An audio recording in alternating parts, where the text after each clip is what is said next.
Hello everyone, कैसे हैं आप सब लोग। I hope each and every one of you is doing absolutely good. My name is doctor Vipin Kumar Sharma और मैं आप सभी लोगों का तहे दिल से स्वागत करता हूं हमारे प्यारे से बैच अर्जुना नीट के अंदर। अगर आप सभी लोग मुझे ठीक तरीके से देख पा रहे हैं, सुन पा रहे हैं, then give me a big fat thumbs up or a big red heart in the chat section so that we can start today's beautiful session up, जहां पर हम लोग किंगडम फंजाई की डिस्कशन को शुरू करने वाले हैं। आज हम लोग basic aspects of kingdom fungi को समझ लेंगे एंड कल हम लोग किंगडम फंजाई की क्लासिफिकेशन को भी जान चुके होंगे। यानी कल ऑलमोस्ट आप कह सकते हैं 99% आपका ये जो चैप्टर है ये खत्म हो चुका होगा। एंड उसके बाद वायरस, वायरॉइड एंड प्रायन की एक रिकॉर्डेड वीडियो मैं आपको दे दूंगा, बिकॉज हमारा मकसद था कि हम जब नेक्स्ट वीक में एंटर करें तो हमारे चैप्टर प्लांट किंगडम को हम लोग स्टार्ट कर रहे हो। So it is very important to complete the chapter biological classification in this very week. So we will try our level best कि सारी चीजें हम लोग प्यार से समझते चलें, एक एक करके अलग अलग कॉन्सेप्ट्स को हम लोग डिकोड करते चलें और बहुत सारे क्वेश्चंस सॉल्व करते चलें, जिससे कि आपके कॉन्सेप्ट्स एकदम दिमाग में सेट हो जाए। किसी भी प्रकार का पेपर आए आप क्वेश्चंस को बना पा रहे हो। तो एक बार अपनी हाजिरी लगा दीजिए। क्या सब कुछ ठीक है? सुस्वागतम, वेलकम टू दिस सेशन। सभी लोगों का स्वागत है। Welcome welcome welcome, good evening. क्या बात है यार। आइए, मैं लंबा नहीं हुआ हूं, नीचे प्लेटफॉर्म लगा हुआ है मेरे भाई, है ना। तो मेरी हाइट अचानक से एक रात में बढ़ नहीं गई है। I am taking this class from studio because हमारा माइक कल खराब हो गया था, हुआ भी था या नहीं ये आप ही जानो। लेकिन कल क्लास में काफी सारे कमेंट्स आए थे कि सर आवाज नहीं आ रही है, and that's why I decided कि आज की क्लास को कैंसिल करना हम लोग अफोर्ड नहीं कर सकते हैं, and that's why I came to the studio और यहां से हम लोग क्लास ले रहे हैं। ऑल राइट, आ जाओ। ऑल राइट एवरीवन, कल आईओसी की क्लास है, कोई बात नहीं, हम परसों ले लेंगे, संडे को ले लेंगे, जैसे भी हमारा प्लानर एडजस्ट हो पाएगा we will take the classes, so don't worry. लेकिन इस वीक हम लोग कुछ भी करके अपने इस चैप्टर को खत्म कर रहे होंगे, है ना। वो हम लोग जो है डिसाइड कर लेंगे, नो इश्यूज। क्या मेरे दोस्त हम लोग किंगडम फंजाई को स्टार्ट करने के लिए तैयार हैं? इफ यस, एक बार तुनिक तुनिक in the chat section please, एक बार अपने रिस्पॉन्सेस जाहिर कर दीजिए, जिससे कि हम लोग आगे बढ़ सकें और हम हमारे चैप्टर की ओर एक नया कदम बढ़ा सकें। सब कुछ ठीक है? बहुत बढ़िया यार, ग्रेट ग्रेट ग्रेट। आइए, तो कल हम ऑलरेडी थोड़ी बहुत बातें कर चुके थे, बट सिंस कल का लेक्चर हमने डिलीट करवा दिया है तो हम दोबारा से इस किंगडम की पढ़ाई शुरू कर देते हैं, किंगडम फंजाई की पढ़ाई शुरू कर देते हैं। और मैं आपको आपके आसपास रहने वाले कुछ फंगस से मिलवा देता हूं। इन फंगस को आपने या तो कभी ना कभी देखा होगा या इनके बारे में आपने सुना होगा। Let's talk about each one of them. सबसे पहले मुझे बताइए, क्या ये वाला फंगस आपने अपने आसपास कहीं देखा हुआ है? क्या ये फंगस कहीं सुनेला लगता है? यस गुरुजी, ये तो संतरा को सड़ा रहा है, संतरा को रॉट कर रहा है। तो इस फंगस का नाम क्या हो जाएगा मेरे भाई? इस फंगस का नाम हो जाएगा गुरुजी ऑरेंज रॉट। ऑरेंज को यानी संतरा को रॉट कर देने वाले फंगस को आप प्यार से क्या कहेंगे? गुरुजी हम इसे ऑरेंज रॉट कहेंगे। आपको पता है फंगस जो है, फफूंद जो है, वो अलग अलग खाने पीने की चीजों को सड़ा सकती है, क्योंकि फंगस आपको पता है खुद तो खाना बना नहीं सकती, हेटरोट्रॉफिक है, सेप्रोफिटिक या पैरासिटिक होगी। तो अलग अलग खाने पीने की चीजों पर जो चीजें सड़ रही हैं उन पर जाकर ये ग्रो करती हैं और उन्हें और सड़ा देती हैं, उनकी क्वालिटी और डिग्रेड कर देती हैं। तो ये जो आपकी संतरा है, इसको मेरे भाई डिग्रेड करने वाले इस फंगस का नाम क्या है? Orange rot.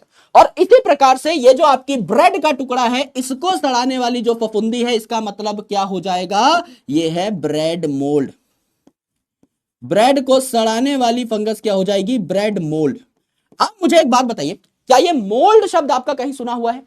यस गुरुजी, ये जो मोल्ड शब्द है ये हमारा सुना हुआ है। आपने एक लेक्चर पहले ही मोल्ड के बारे में हमको बताया था। हमने ये मोल्ड शब्द सुना था स्लाइम मोल्ड के लिए, और मैंने आपको बताया था ये जो स्लाइम मोल्ड है ये भी फंगस जैसे होते हैं।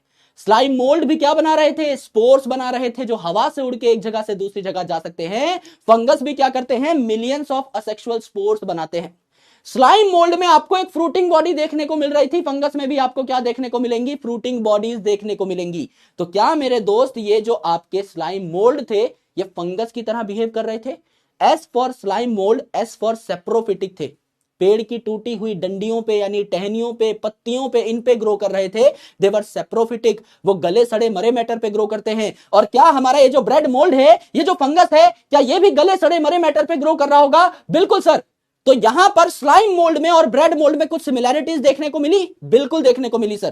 पहला, ये सेप्रोफाइट है। दूसरी इंपॉर्टेंट चीज, इसमें भी असेक्सुअल स्पोर्स बनेंगे। एंड तीसरी इंपॉर्टेंट चीज, फंगस में भी फ्रूटिंग बॉडी देखने को मिलेगी, जैसे आपको स्लाइम मोल्ड में देखने को मिल रही थी। तो यह आपका ब्रेड मोल्ड हो गया, इसको प्यार से आप राइजोपस कहते हैं। तीसरा, ये जो मेरे भाई आपको स्ट्रक्चर देखने को मिल रहा है, इसे हम गांव में सांप की छतरी कहते हैं, है ना। हालांकि इसके नीचे सांप बैठता नहीं है, पर किसी जमाने में किसी ने इसे सांप की छतरी कह दिया। ये जो सांप की छतरी है, इसका नाम क्या है? Mister mushroom. सब्जी भी बनती है मशरूम की, मार्केट में मिलता है, एडिबल है, खाया जाता है और बहुत न्यूट्रिशियस है। अगर आप मशरूम की सब्जी नहीं खाते हैं तो बिल्कुल खाइए। यस, एंड मशरूम को इनफैक्ट सब्जी कहना भी गलत होगा, क्योंकि it's not a vegetable, it's a fungus. तो आप इसे मशरूम की फफूंदी कहिए, मशरूम की सब्जी मत कहिए। ये जो मशरूम है एडिबल होता है। एंड मेरे दोस्त, इसका साइंटिफिक नाम जो है ये क्या है? इसका साइंटिफिक नाम है अगेरिकस। इसका साइंटिफिक नाम है अगेरिकस। यहां पर आपको पेड़ पे कुछ ऐसी पट्टियों जैसे स्ट्रक्चर उगे हुए दिखाई दे रहे हैं। ये जो आपके पट्टियों जैसे स्ट्रक्चर हैं, डिस्क लाइक स्ट्रक्चर है, इनको क्या कहा जाता है मेरे दोस्त? इनको कहा जाता है डिस्क लाइक फंगस, या इन्हें कहा जाता है ब्रैकेट फंगस। इनको क्या कहा जाता है? ब्रैकेट फंगस या ब्रैकेट फंजाई कहा जाता है। ये आपके पेड़ों पर उगते हुए आपको दिखाई दे जाते हैं। इसके अलावा अगर आप देखें तो ये स्ट्रक्चर क्या है? अगर आप कभी पहाड़ियों पर घूमने गए हैं तो आपको पेड़ों पे येलो कलर का या व्हाइट कलर का ऐसा पैच, ऐसा धब्बा सा देखने को मिलता है। इसको हम पता है क्या कहते हैं? लाइकन। एल्गी और फंगस की एसोसिएशन होती है ना लाइकन, वो एक्चुअल में ऐसी दिखाई देती है।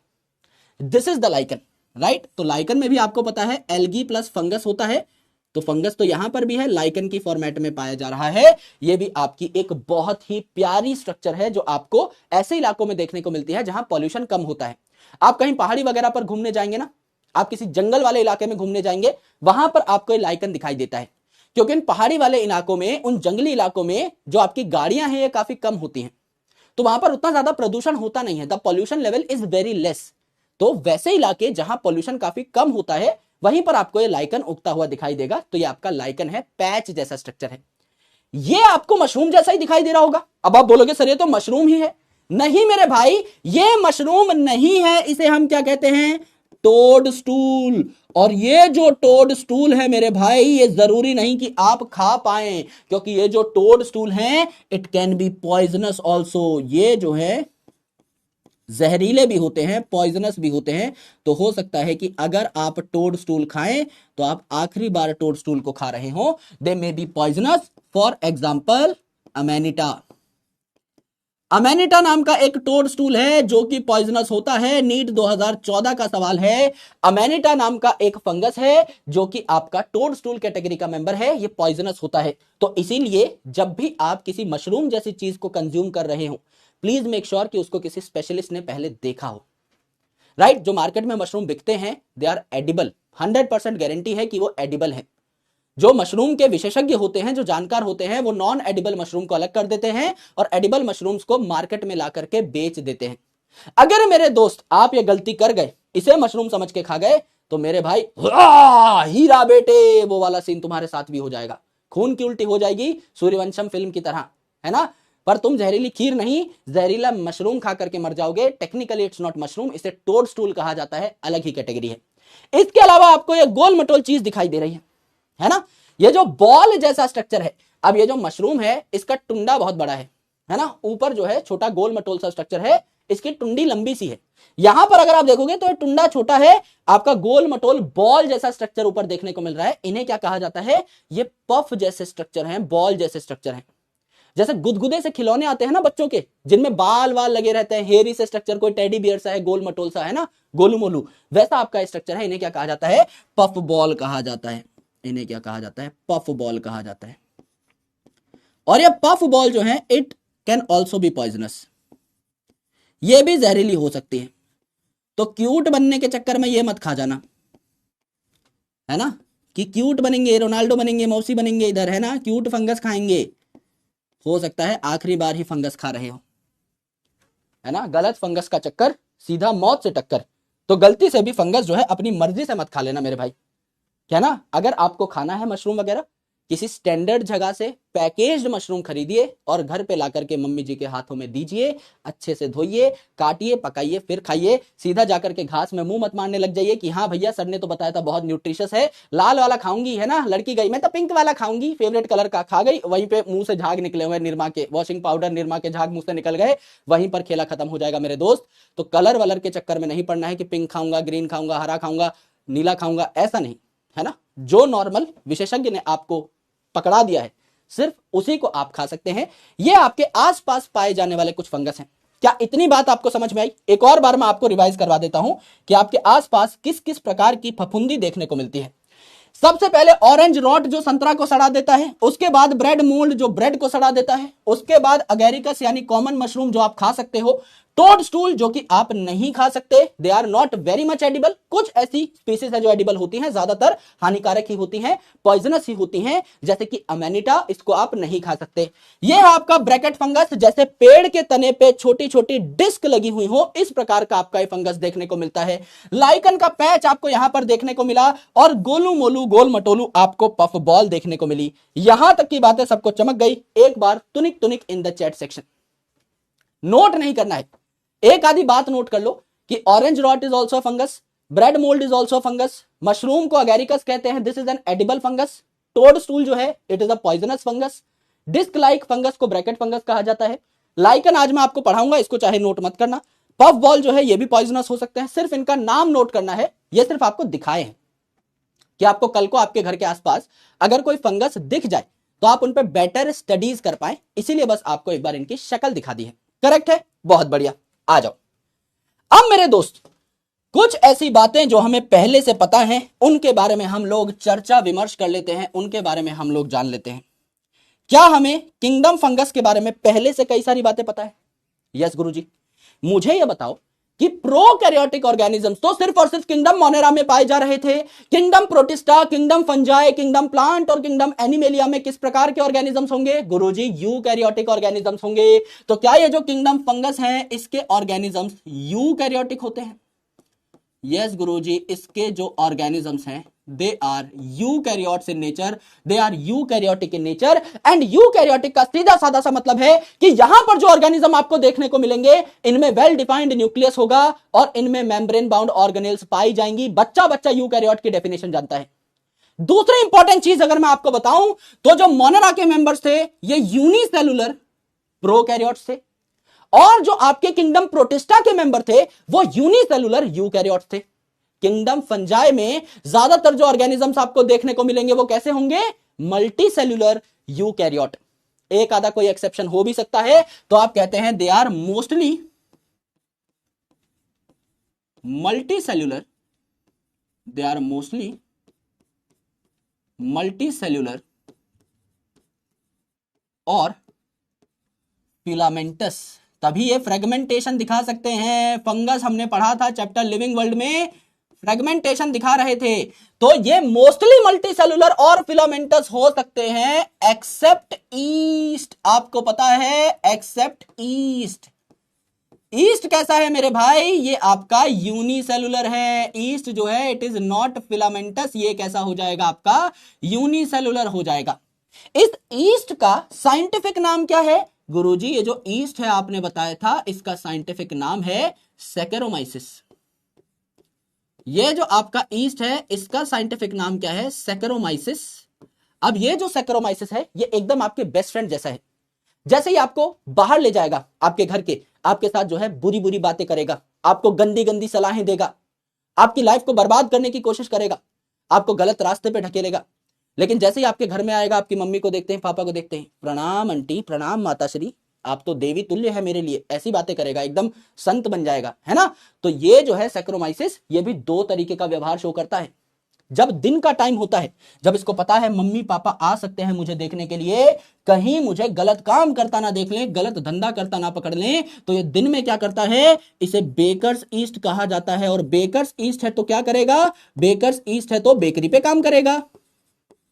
यानी इसी सैक्रोमाइसिस को हम लोग बेकर्स ईस्ट कहते हैं। और ये बेकर्स ईस्ट क्या करता है? इट मेक्स ब्रेड, यानी कि मेरे दोस्त ये क्या बनाता है? ब्रेड बनाता है। दिन में ब्रेड बनाता है। घर वाले अगर इसे देखने आए हैं कि हमारा बच्चा क्या काम कर रहा है, हमारा राजा बेटा क्या काम कर रहा है, तो उन्हें पता लगता है कि बेकरी में काम करता है, ब्रेड बनाता है, पाव बनाता है, पाव भाजी का पाव जो है सप्लाई करता है, पेटीज बनाता है, ब्रेड बनाने का काम कर रहा है। लेकिन मेरे दोस्त जैसे ही इसके घर वाले सो जाते हैं या अपने असली धंधे पे, असली कारनामों पे आ जाता है और दारू की भट्टी पे चला जाता है रात के टाइम, तो इसे क्या कहा जाता है? ब्रीवर्स ईस्ट कहा जाता है।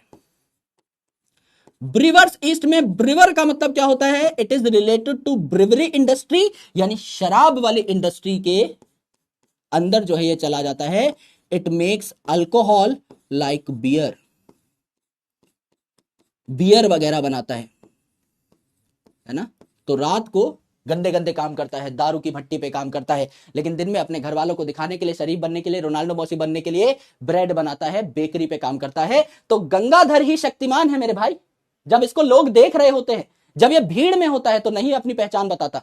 जैसे मैं तुम्हारे सामने एक नॉर्मल टीचर की तरह बिहेव कर रहा हूं, लेकिन तुम्हें पता है मेरी नाइट ड्यूटी लगती है एज अ बैटमैन। पर यह बात मैं दुनियादारी को नहीं बता सकता, क्योंकि मैं नहीं चाहता कि लोग मुझे एक सुपर ह्यूमन, एक सुपरमैन की नजर से देखें, है ना। मैं चाहता हूं कि लोग जो है मुझे एक आम इंसान की नजर से देखें।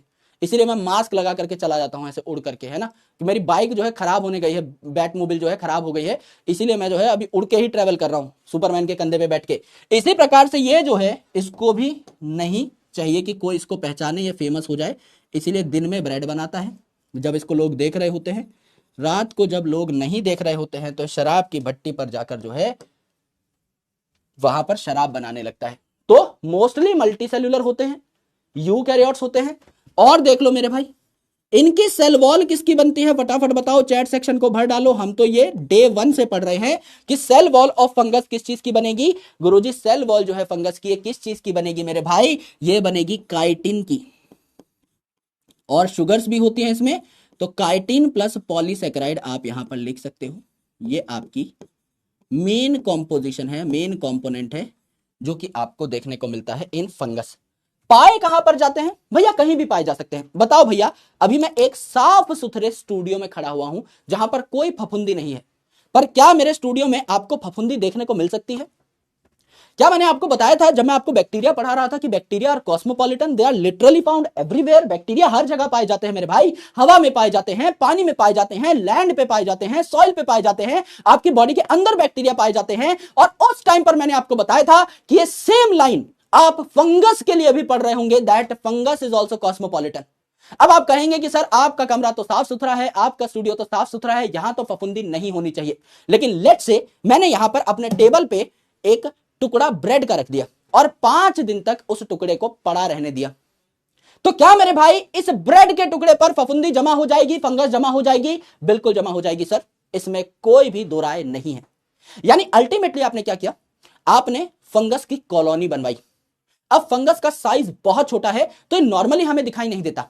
अगर हमारे आसपास भी पड़ा होगा तो भी हमें दिखाई नहीं दे रहा होगा। लेकिन जब ये फंगस, हजारों लाखों फंगस एक जगह पर इकट्ठे हो जाते हैं, एक कॉलोनी बना लेते हैं, तो हमें कुछ ऐसे दिखाई देते हैं। ब्रेड का टुकड़ा है, इसको मैंने रख दिया 4-5 दिन के लिए, इस पे फफूंदी जमा होती हुई दिखाई दे जाएगी। फंगस की कॉलोनी बन गई है तो मुझे दिखाई दे जाएगी। मैंने अपने टेबल पे एक संतरा रख दी, ये संतरा मुझे सड़ती हुई दिखाई दे जाएगी।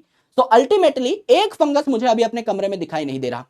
लेकिन जब मैं संतरा रख दूंगा और वो संतरा खराब होने लगेगी, तो मेरे कमरे में थोड़ी बहुत जो फंगस है वो संतरा पे आके बैठ जाएंगी और फिर डिवाइड करने लगेंगी, रिप्रोड्यूस करने लगेंगी, और मेरे दोस्त हजारों लाखों फंगस इस पर्टिकुलर संतरा पे बैठ जाएंगी, तो मुझे दिखाई भी देने लगेंगी, एविडेंटली विजिबल भी हो जाएंगी। इसीलिए आप कह सकते हो कि ये जो फंगस है मेरे भाई, इट इज कॉस्मोपॉलिटन। इसीलिए आप कह सकते हो फंगस आर cosmopolitan,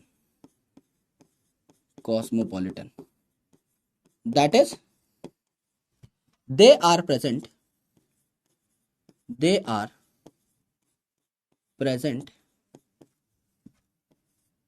everywhere, ये हर जगह पर पाए जाते हैं। अब ये फंगस हर जगह पाए जाते हैं मेरे भाई, लेकिन एक बात गौर फरमाने की है, क्या इनकी फेवरेट प्लेस वार्म और ह्यूमिड है? मेरे भाई आपकी बॉडी इतनी बड़ी है, फिर भी आपको दाद, खाज, खुजली की परेशानी कहां होती है? उंगली के बीच में।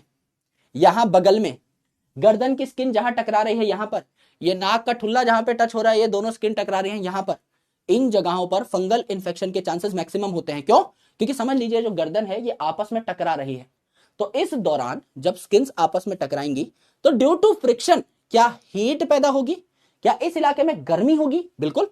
और इस इलाके में जहां दो स्किन्स टकरा रही हैं पसीना भी ज्यादा आएगा। तो क्या आपको फंगल इन्फेक्शन वार्म और ह्यूमिड प्लेस पे जहां पर मॉइस्चर है, पानी है, क्या उस जगह पर देखने को ज्यादा मिलेगा? बिल्कुल सर।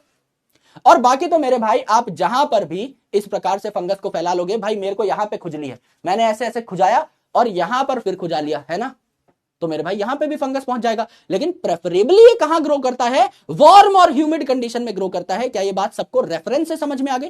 भाई आपकी बॉडी में भी तो फंगल इन्फेक्शन होते हैं ना, ये जो बीमारियां हैं कौन कॉज कर रहा है? फंगस ही तो कॉज कर रहा है। तो ये जो फंगल इन्फेक्शन है क्या वार्म और ह्यूमिड प्लेसेस पे होते हैं। प्लस एक और बहुत अच्छी टेक्निकल बात बताता हूं भाई, आपने समझ लीजिए आइसक्रीम खाई या आपने लेट्स से एक फ्रूट खाया, एक फ्रूट है आपने आधा काटा, आधा फ्रूट खा लिया, आधा आपने फ्रिज में रख दिया। अगर समझ लीजिए मेरे पास एक एप्पल है या एक संतरा है, उस संतरा को मैंने आधा छील करके बाहर रख दिया है डाइनिंग टेबल पे, तो क्या वो जल्दी सड़ जाएगा? बिल्कुल सर। और अगर मैंने उसे फ्रिज में रख दिया है तो क्या वो नहीं सड़ेगा? बिल्कुल सर। क्यों? क्योंकि फ्रिज में वार्म कंडीशन है ही नहीं। मैंने आपको बताया कि फंगस कहां ग्रो करती है? वार्म और ह्यूमिड कंडीशन में। अब मेरे भाई जो फ्रिज है, जो फ्रीजर है, इसमें तो वार्म कंडीशन है ही नहीं, तो फंगस ग्रो नहीं कर पाते, तो आपका खाना स्पॉइल नहीं होता। आपके खाने को सड़ा कौन रहा है? आपके खाने को सड़ा कौन रहा है? Fungus.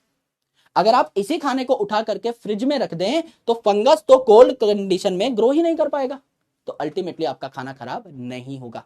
That's why you keep your food in fridge. जो बैक्टीरिया है वो भी कम तापमान पे एक्टिव नहीं हो सकता, तो बैक्टीरिया भी इनएक्टिव हो जाता है और फंगस भी ग्रो नहीं कर पाता, दोनों काम हो जाते हैं। राइट? तो अगर आप देखें तो फंगस जो है they are cosmopolitan, they are present everywhere, but they grow preferably,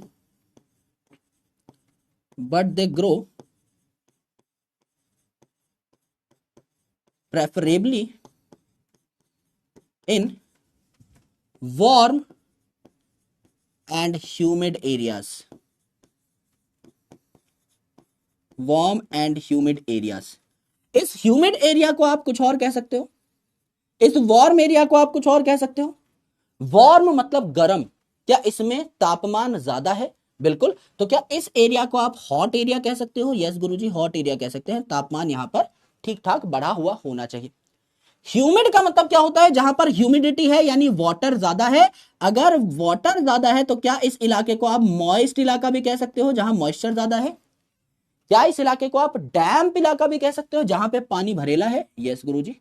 तो आपको कोई बोले कि फंगस कहां उगना प्रेफर करते हैं, आप कह दीजिए वार्म एंड ह्यूमिड कंडीशन में, वार्म और मॉइस्ट कंडीशन में, वार्म और डैम्प कंडीशन में। सारी बातें एक ही हैं। हम बचपन में पढ़ते हैं ना सिनोनिम्स, पर्यायवाची शब्द, जिन दो शब्दों का मतलब एक ही होता है। तो वार्म जो है इसके साथ आप ह्यूमिड लिख दो, मॉइस्ट लिख दो, डैम्प लिख दो, आपकी मर्जी है। अलग अलग प्रकार से अलग अलग किताबों में बातें लिखी होती है, एनसीईआरटी में भी अलग अलग जगह पर डिफरेंट रेफरेंसेस आपको मिलेंगे, तो टेंशन लेने की जरूरत नहीं है। अब मैंने आपको बताया why we keep our food in fridge. We keep our food in refrigerators, in refrigerators। Since refrigerator में क्या होता है? सिंस रेफ्रिजरेटर में तापमान इज कम, टेम्परेचर इज कम। अगर टेम्परेचर कम है मेरे भाई, अगर टेम्परेचर कम है, पहला फंगस कांट ग्रो, क्योंकि फंगस जो है मेरे भाई सबसे बेहतर कहां ग्रो करेगी? वार्म और ह्यूमिड कंडीशन में। वार्म कंडीशन है नहीं, कोल्ड कंडीशन है। और दूसरा बैक्टीरिया जो है कम तापमान में हो जाता है इनएक्टिव, इसके एंजाइम्स जो हैं हो जाते हैं इनएक्टिव। तो बैक्टीरिया जो कि आपके खाने को सड़ा सकते हैं ये भी इनएक्टिव हो गए, और फंगस जो कि आपके खाने को सड़ा सकता है ये भी क्या हो गया? आपका ग्रो नहीं कर पा रहा है। तो आपने अपने खाने को बचा लिया, ये बात हमने अच्छे तरीके से देख ली। एक स्पेशल फंगस का नाम बताता हूं जो आपने सुना भी होगा, जिसके बारे में हम चर्चा कर भी चुके हैं। एक ऐसा फंगस जिसने दुनियादारी को बदल के रख दिया, जिससे दुनिया की सबसे पहली एंटीबायोटिक हमको मिली। क्या आप उस फंगस का नाम बता सकते हैं? एक बार चैट सेक्शन भर डालो मेरे भाई। क्या मेरे भाई आपको ऐसे फंगस का नाम पता है जिससे दुनिया की पहली एंटीबायोटिक निकाली गई? और किन्होंने निकाली थी, अगर आप उनका नाम लिख देंगे तो आपको प्रणाम है मेरे भाई। यस, बहुत बढ़िया। पेनिसिलिन, बहुत बढ़िया मेरे दोस्त, बहुत बढ़िया। तो एक फंगस है जिसका नाम है पेनिसिलियम। तो एक फंगस है जिसका नाम है पेनिसिलियम। ये जो फंगस पेनिसिलियम है मेरे भाई, ये जो फंगस पेनिसिलियम है, it can give us an antibiotic.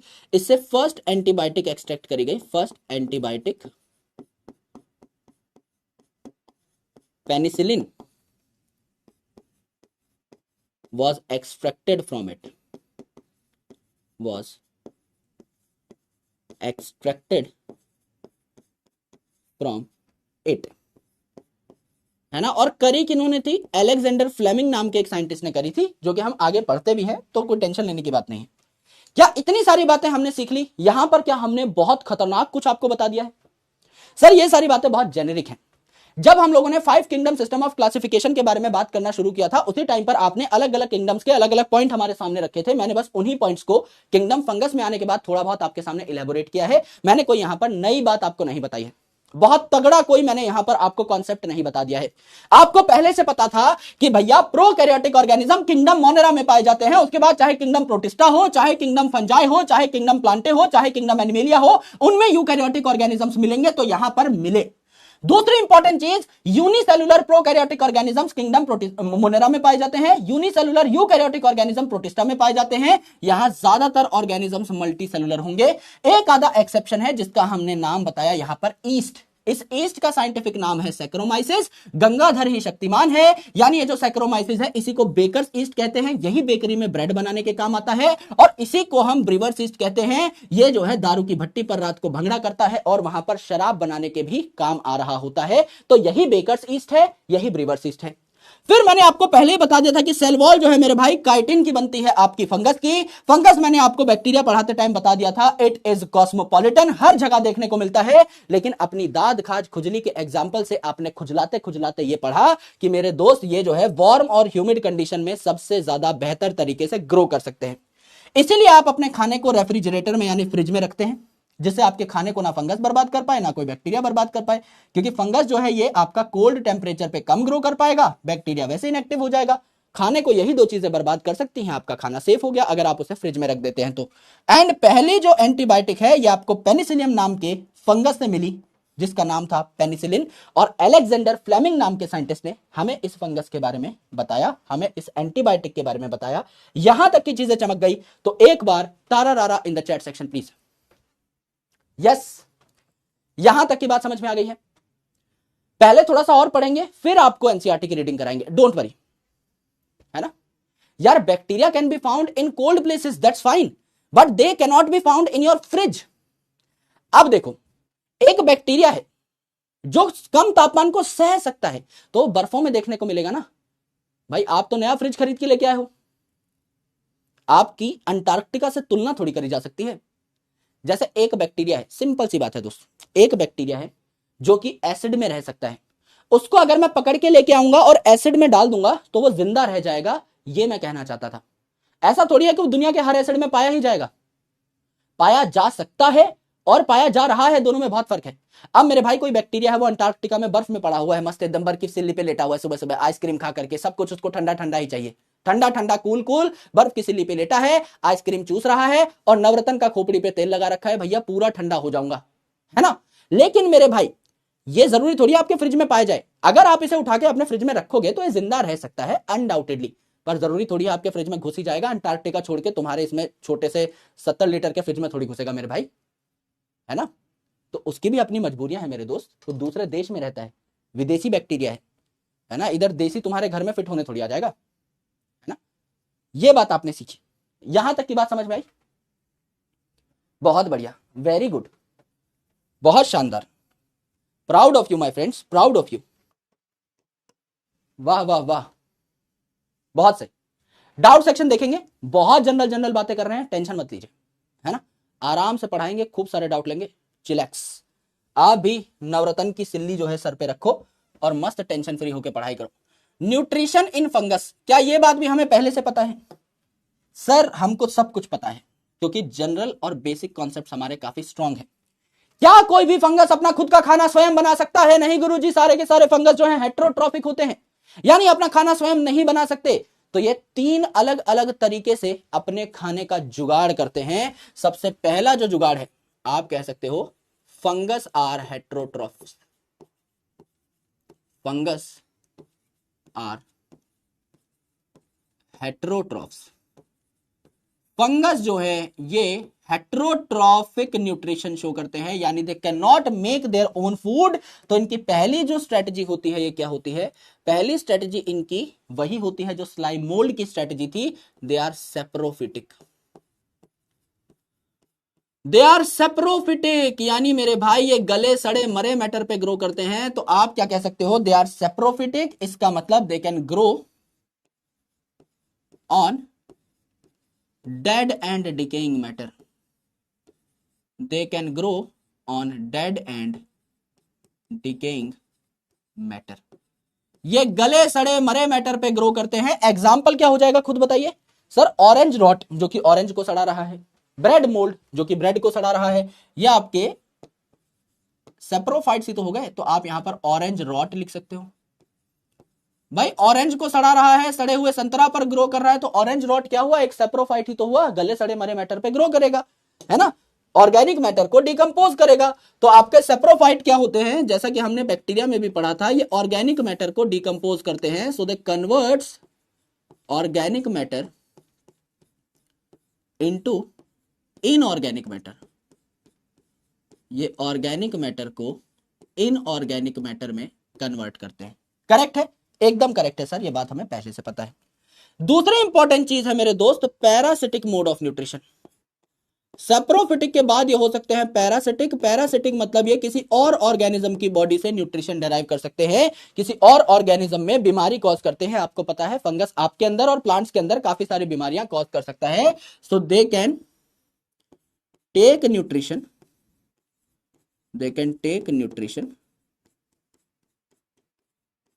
from other living organisms, from other living organisms and can cause diseases, and can cause diseases। ये बीमारियां भी कॉज कर सकते हैं, डिजीजेस भी कॉज कर सकते हैं। एग्जाम्पल क्या हो जाएगा मेरे भाई? एग्जाम्पल हो जाएगा आपको दाद खाज खुजली देने वाला ringworm, right. It can grow and it can cause fungal infection on our skin, fungal infection on our skin, fungal infection on our skin. आपके शरीर पे कई बार रैशेस हो जाते हैं, है ना, तो वो जो है आपके फंगस के कारण भी हो सकते हैं। तो आपकी स्किन जो है यहां पर भी रैशेस हो जाएंगे, दाद खाज खुजली हो जाएगी। आपने इच गार्ड की, रिंग गार्ड की एड भी देखी होगी, वो रिंग गार्ड का जो रिंग शब्द है वो इसी रिंग वॉर्म से आया है, ठीक है। दूसरा एग्जांपल अगर आप देखें प्लांट्स के केस में, तो मैं आपको 2 एग्जांपल बता देता हूं विच आर वेरी स्टैंडर्ड, आपसे पेपर में पूछे जाते हैं। सबसे पहला जो एग्जांपल है इसका नाम है एल्ब्यूगो कैंडिडा,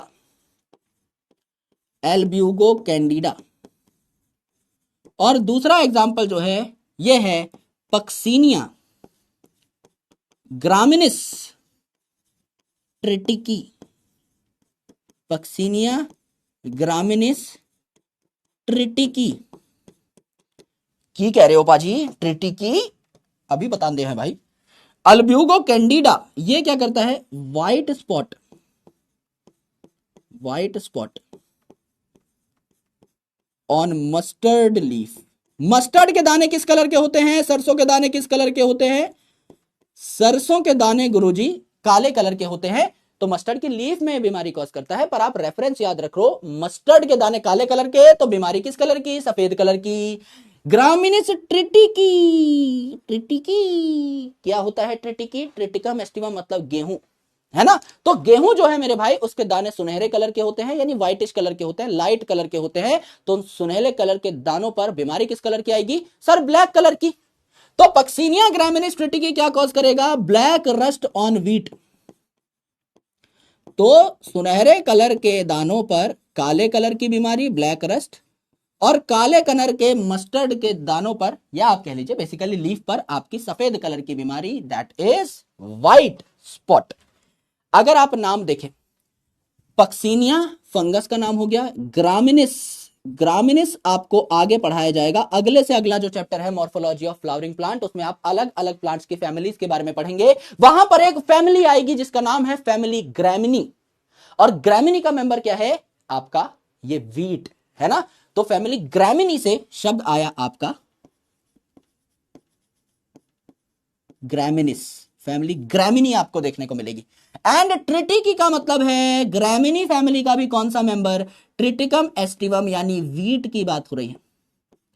यानी ऐसा फंगस जिसका नाम पक्सीनिया है, वो ग्रामिनी फैमिली के एक मेंबर वीट के ऊपर बीमारी कॉज करता है, इसलिए इसका नाम पक्सीनिया ग्रामिनिस ट्रिटिकी हो गया।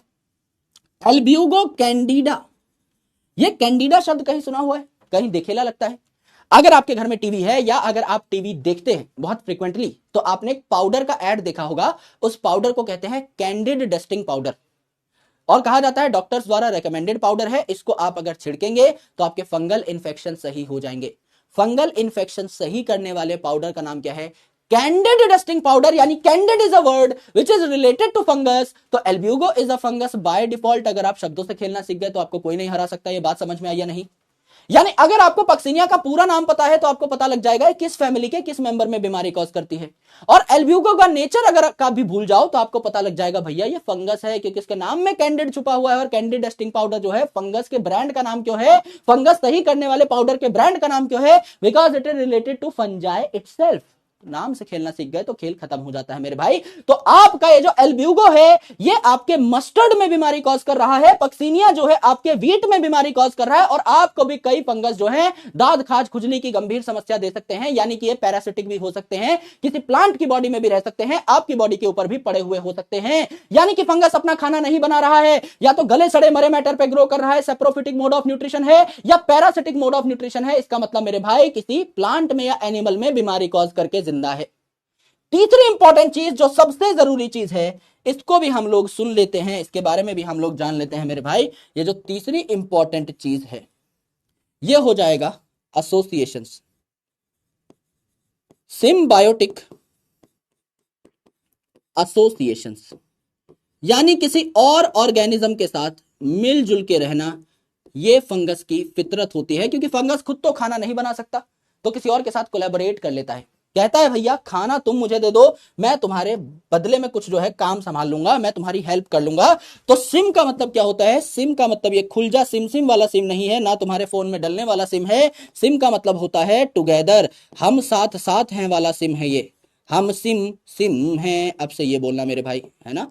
टुगेदर का मतलब सिम, बायो का मतलब लिविंग, यानी लिविंग ऑर्गेनिज्म जब साथ साथ रहने लग जाए, ऐसी एसोसिएशन जब बन जाए, जब दोनों एक दूसरे का भला चाह रहे हो, ऐसी दोस्ती जब हो जाए, इसे हम कहते हैं सिम्बायोटिक एसोसिएशन। करेक्ट। इस सिम्बायोटिक एसोसिएशन में आपके दो एग्जांपल आते हैं मेरे भाई। पहला जो एग्जांपल है ये आपका हो जाएगा, सिम्बायोटिक एसोसिएशन में पहला जो एग्जांपल है ये हो जाएगा आपका मिस्टर लाइकन, आपका मिस्टर लाइकन। अब लाइकन किन किन की जोड़ी है? लाइकन किन किन की जोड़ी है मेरे भाई? लाइकन में दो मेंबर होते हैं। कौन कौन से मेंबर होते हैं? पहला मेंबर हो सकता है आपका फंगस, क्योंकि हम तो किंगडम फंगस की ही पढ़ाई कर रहे हैं, तो फंगस तो होगा ही होगा। एंड दूसरा जो आपका मेंबर होता है, ये खाना बनाने वाला मेंबर होता है, एल्गी या ब्लू ग्रीन एल्गी, यानी साइनोबैक्टीरिया भी हो सकता है। एल्गी हम लिख लेते हैं, जनरल मेंबर एल्गी ही होता है। अब ये जो फंगस है इसे हम क्या कहते हैं? लाइकन का माइकोबायोन्ट कंपोनेंट। फंगस की स्टडी को माइकोलॉजी कहते हैं। माइको इज अ शब्द रिलेटेड टू फंगस, तो माइकोबायोन्ट कंपोनेंट इसे कहा जाता है। माइको का मतलब फंगस, बायो का मतलब लिविंग, और आपका कंपोनेंट मतलब पार्ट। तो ऐसा पार्ट जो कि फंगस वाला पार्ट है इसे हम माइकोबायोन्ट कह रहे हैं। एल्गी जो है, जो प्लांट लाइक है, इसको हम कहते हैं फाइकोबायोन्ट कंपोनेंट, जो खाना बनाएगा, इसे हम कहते हैं फाइकोबायोन्ट कंपोनेंट। फाइकोबायोन्ट कंपोनेंट करेक्ट है जी, एकदम करेक्ट है मेरे दोस्त मेरे भाई, इसमें घबराने की बात नहीं है। तो फाइकोबायोन्ट कंपोनेंट जो है ये प्लांट लाइक है, यानी ये थाना बनाएगा बाबू के लिए, यानी फंगस के लिए थाना बनाएगा। ओके, यस गुरुजी, बात समझ में आ गई, बात चमक गई। तो ये जो माइक्रोबायोन्ट कंपोनेंट है क्या करता है, गौर से सुनना ओ मेरे मुन्ना, गौर से सुनना। यहां पर मैं फंगस का जंजाल बना ले रहा हूं। ये जो आपके बाल जैसे स्ट्रक्चर है, ये जो जुल्फें बिखरेली हैं, ये आपका फंगस है। और इस फंगस पे कौन बैठा हुआ है, इस फंगस पे बैठा हुआ है हरा भरा खाना बनाने वाला एल्गी। तो ये जो फंगस है इनकी शक्ल बालों जैसी होती है।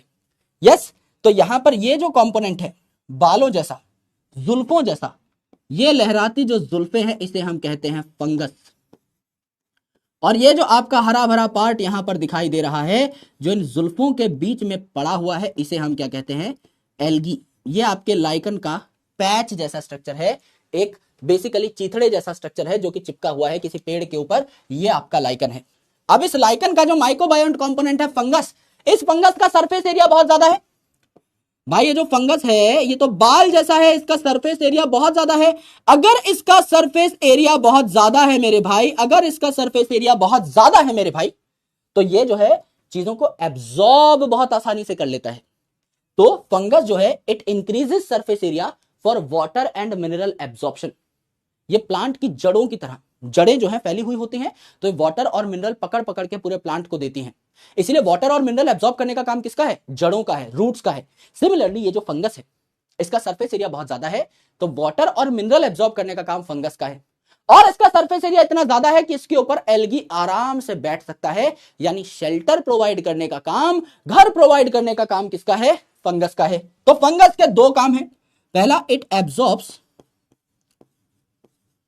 Water and minerals, it absorbs water and minerals, water और मिनरल्स एब्जॉर्ब करता है। दूसरी इंपॉर्टेंट चीज मेरे भाई क्या हो जाएगी, ये जो है प्रोवाइड करता है shelter to algae, provide shelter to algae, रहने की जगह देता है किसको, एल्गी को। It provide shelter to algae. Correct है जी, एकदम करेक्ट है गुरुजी, कोई पंगा कोई दंगा नहीं है। दूसरा कंपोनेंट अगर आप देखोगे एल्गी, तो ये क्या है, फोटोसिंथेटिक है। Algae is a plant, simple type of plant. तो ये क्या करेगा, खाना बनाएगा। फंगस खाना बना नहीं सकता, तो एल्गी खाना बना बना के फंगस को दे देगा। तो एल्गी का काम क्या है, it makes food for fungus. क्या दोनों की दोस्ती हो गई, एल्गी और फंगस की दोस्ती, make food for fungus. Fungus ने सरफेस एरिया प्रोवाइड किया, वाटर मिनरल्स एब्जॉर्ब कर करके जो है एल्गी को दिए, एल्गी को शेल्टर प्रोवाइड किया, यानी घर प्रोवाइड किया, रहने की जगह प्रोवाइड की, और बदले में एल्गी ने क्या किया, बाबू के लिए खाना बनाया, और दोनों की दोस्ती यारी गहरी हो गई। इसे हम सिम्बायोटिक एसोसिएशन कह सकते हैं, बिल्कुल कह सकते हैं गुरुजी, कोई टेंशन नहीं है। क्या यहां पर यह बात आपको चमक गई है? तो मेरे भाई यहां पे तीन अलग अलग टाइप की एसोसिएशन आपने, या तीन अलग अलग टाइप के न्यूट्रिशन आपने देखे। सेप्रोफिटिक, यानी फंगस खाना नहीं बना रहा है, गले सड़े मरे मैटर पे ग्रो कर रहा है। दूसरा पैरासिटिक, खाना नहीं बना रहा है, किसी ऑर्गेनिज्म के अंदर जाकर के उससे खाना छीन रहा है और एहसान फरामोशी कर रहा है, उसमें बीमारी भी कॉज कर रहा है। एंड तीसरा सिम्बायोटिक एसोसिएशन, जहां पर दो ऑर्गेनिजम्स एक दूसरे का भला करने के लिए साथ साथ जुड़ चुके हैं, जहां पर हमारा पहला जो नाम है यह है लाइकन। दूसरी एसोसिएशन भी है जिसका नाम है माइकोराइजा, थोड़ी देर में पढ़ाऊंगा। यहां तक का कंटेंट अगर लिख लिया है एक बार तुनिक तुनिक या done in the chat section, फटाफट बताइए मेरे भाई। सारी चीज समझने की है दोस्त, सारी की सारी चीज समझने की है, एक एक चीज कंसेप्चुअल है, कोई भी चीज रटवाने की नहीं है। कल हो सकता है जब मैं क्लासिफिकेशन की बात करूं फंगस की, कल हो सकता है चीजें रटनी पड़े। कल मैं एक बार टीम से बात कर लूंगा, अगर दोनों के दोनों लेक्चर्स लगे हुए होंगे सैटरडे को, तो I will take a class on Sunday, है ना, डरने की बात नहीं है। पर लेकिन इस वीक इस चैप्टर का हमको खात्मा करना है, क्योंकि अगले वीक में ना थोड़ी बहुत छुट्टियां आ जाएंगी, और हमारे जिस दिन क्लासेस होती हैं उसी दिन छुट्टियां पड़ रही हैं। फॉर एग्जाम्पल रक्षाबंधन की छुट्टी आ रही है तो सैटरडे की छुट्टी है। अब हमारी क्लासेस फ्राइडे सैटरडे को शिफ्ट हो रही हैं अगले वीक से, तो सैटरडे को छुट्टी हो जाएगी। उसकी अगली बार 15 अगस्त है, तो 15 अगस्त को फिर सैटरडे की छुट्टी हो जाएगी या फ्राइडे की छुट्टी हो जाएगी। तो हम लोगों को थोड़ा सा अगर पेस पे रखना है अपने सिलेबस को, तो थोड़ी सी अभी मेहनत करनी पड़ेगी। फिर आगे चल के दिवाली की छुट्टियां हो जाएंगी 2 महीने बाद, है ना, 5-7-10 दिन की छुट्टियां वहां मिलेंगी, तो एक हफ्ता वहां पे खराब होगा। खराब नहीं कह सकते, आप एंजॉय करो आराम से, अपना बैकलॉग क्लियर करो, लेकिन क्लासेस तो नहीं होंगी ना। तो इट इज इंपॉर्टेंट कि हम पहले ही इतना काम करके जाएं कि हमको टेंशन ना हो, दिमाग पे लोड ना हो कि सिलेबस कब होगा। अभी थोड़ी बहुत एक्स्ट्रा मेहनत कर लें, एक आधा जो लेक्चर है हम लोग छोटा मोटा ले लें, उसके बाद हम लोग इत्मीनान से अपनी पढ़ाई करते रहेंगे। ऑलराइट, आ जाओ मेरे भाई, यहां तक लिख लिया है, डन, बहुत शानदार, बहुत बेहतरीन, बहुत बढ़िया। आ जाइए, अब मैं एक नई स्लाइड ले लेता हूं, इस पे हम लोग एक नई एसोसिएशन के बारे में बात कर लेते हैं, जिसका नाम क्या है, जिसका नाम है माइकोराइजा, है ना। मैं नीचे लिख रहा हूं, बाद में मैं इसको ऊपर सरका दूंगा, मेरे को कोई और काम है नहीं। वैसे सरकाने से मुझे डर बहुत लग रहा है मेरे दोस्त, पिछली बार सरकाया था तो जिंदगी ही सरक गई थी, पिछली बार स्लाइड सरकाई, नंबर ही लीक हो गया पीछे, है ना। तो इसी प्रकार से आज भी इसको सरकाना तो पड़ेगा, ऊपर धीरे धीरे करके सरका लेंगे। माइको का मतलब अभी क्या बताया था सर, आपने बताया कि लाइकन जो है इसके दो कंपोनेंट हैं, एल्गी और फंगस। तो जो एल्गी है वो प्लांट है, तो इसे फाइकोबायोंट कंपोनेंट कहा, P for plant, P for phycobiont. And जो आपका फंगस है इसे माइकोबायोंट कंपोनेंट कहा था। फंगस की स्टडी को माइकोलॉजी कहते हैं। तो मेरे दोस्त माइको जो है ये यहां पर भी फंगस के साथ एसोसिएटेड होगा। माइको का मतलब है मिस्टर फंजाई। और राइजा का मतलब क्या होता है, आर फॉर राइजा, आर का मतलब होता है root of higher plant, developed plant की रूट, डेवलप्ड प्लांट की जड़, हायर प्लांट। जैसे यहां पर एक प्लांट मैं लिख देता हूं आपके लिए जिसका नाम होता है पाइनस, जो कि जिम्नोस्पर्म कैटेगरी का एक प्लांट है। इसके बारे में हम डिटेल में पढ़ेंगे अगले चैप्टर में, यानी चैप्टर प्लांट किंगडम में, तो डरने की जरूरत नहीं है। आप ये बोल दीजिए कि पाइनस की रूट और फंगस का जो एसोसिएशन है इसे हम क्या कहते हैं, माइकोराइजा कहते हैं। यहां इस एसोसिएशन की ड्राइंग मैं आपके सामने बना देता हूं। यह है इस प्लांट की रूट, यह है पाइनस की रूट। तो पाइनस की रूट जो है कुछ ऐसी होती है, यानी इसका सरफेस एरिया बहुत ज्यादा नहीं है। इस रूट के ऊपर रूट हेयर काफी कम है, इस रूट के ऊपर बाल जैसे स्ट्रक्चर काफी कम है। तो हमने यहां पर क्या कर दिया, फंगस का एक पूरा का पूरा जाल बिछा दिया। तो हमने यहां पर क्या किया, फंगस का एक पूरा का पूरा जाल बिछा दिया। ये फंगस, ये फंगस, ये फंगस, ये फंगस। फंगस का स्ट्रक्चर है बाल जैसा, तो हमने ये बाल जो है यहां बिखरा दिए, ये जुल्फे जो है यहां खोल करके हम लोगों ने बना दी। इस फंगस ने है इस रूट को चारों तरफ से घेर लिया, है ना। फिल्मों में डायलॉग बोलते हैं ना, पुलिस ने तुम्हें चारों तरफ से घेर लिया है, हैंड्स अप। इसी प्रकार से ये जो फंगस है इसने भी इस रूट को चारों तरफ से घेर लिया है, कुछ इस कदर घेर लिया है कि भाई अंदर जाने की जगह ही नहीं है। ये जुल्फों जैसे, बालों जैसे जो फंगस हैं, इनके थ्रू अगर कोई ऑर्गेनिज्म इस पाइनस की रूट तक पहुंचने की कोशिश करेगा तो रास्ते में ही इस जंजाल में, जाल में फंस जाएगा और मेरे भाई उसकी जिंदगी तहस नहस हो जाएगी। तो इस प्रकार के बालों जैसे स्ट्रक्चर जो हैं आपके इस रूट को घेर के बैठे हुए हैं। यह है आपका क्या, यह है आपका फंगस और रूट का एसोसिएशन। तो ये आपने यहां पर जो स्ट्रक्चर देखा, ये क्या है, रूट ऑफ पाइनस। ये क्या है, रूट ऑफ पाइनस। ये पाइनस नाम के प्लांट की, एक जिम्नोस्पर्म प्लांट की रूट है, इसे राइजा कहा हमने। और माइको का मतलब क्या है, ये है आपकी फंगस, ये है आपकी फंगस, इसे हमने माइको कह दिया। अब खुद बताइए मेरे भाई इस फंगस के क्या काम हो सकते हैं, खुद बताइए इस फंगस के क्या काम हो सकते हैं, अलग अलग काम बताइए। इस फंगस का पहला काम हो सकता है कि ये सरफेस एरिया बढ़ा रहा है। इस फंगस का पहला काम हो सकता है कि सरफेस एरिया बढ़ा रहा है। तो मेरे भाई वाटर एंड मिनरल एब्जॉर्ब करके देगा प्लांट को, वाटर एंड मिनरल्स एब्जॉर्ब करके देगा प्लांट को। यस गुरुजी, एब्जॉर्ब करके देगा, वाटर एंड मिनरल एब्जॉर्प्शन का काम करेगा जैसे लाइकन में कर रहा था। दूसरी इंपॉर्टेंट चीज मेरे भाई, अगर इसका सरफेस एरिया बहुत ज्यादा है तो वाटर मिनरल एब्जॉर्ब करके देगा, लेकिन इसने रूट को चारों तरफ से घेर रखा है, तो समझ लीजिए यहां पे कोई आपका पैथोजन है जो इस प्लांट को बर्बाद कर सकता है। ये अगर इस रूट के पास पहुंचने की कोशिश करेगा तो रास्ते में ही इन बालों में फंस करके, घुट करके मर जाएगा, इन जंजालों में फंस जाएगा। तो ओवरऑल क्या होता है, ये जो आपका फंगस है, it covers plant root, it covers plant root, therefore it covers plant root, therefore it protects plant roots from pathogen, it protect plants roots from pathogen।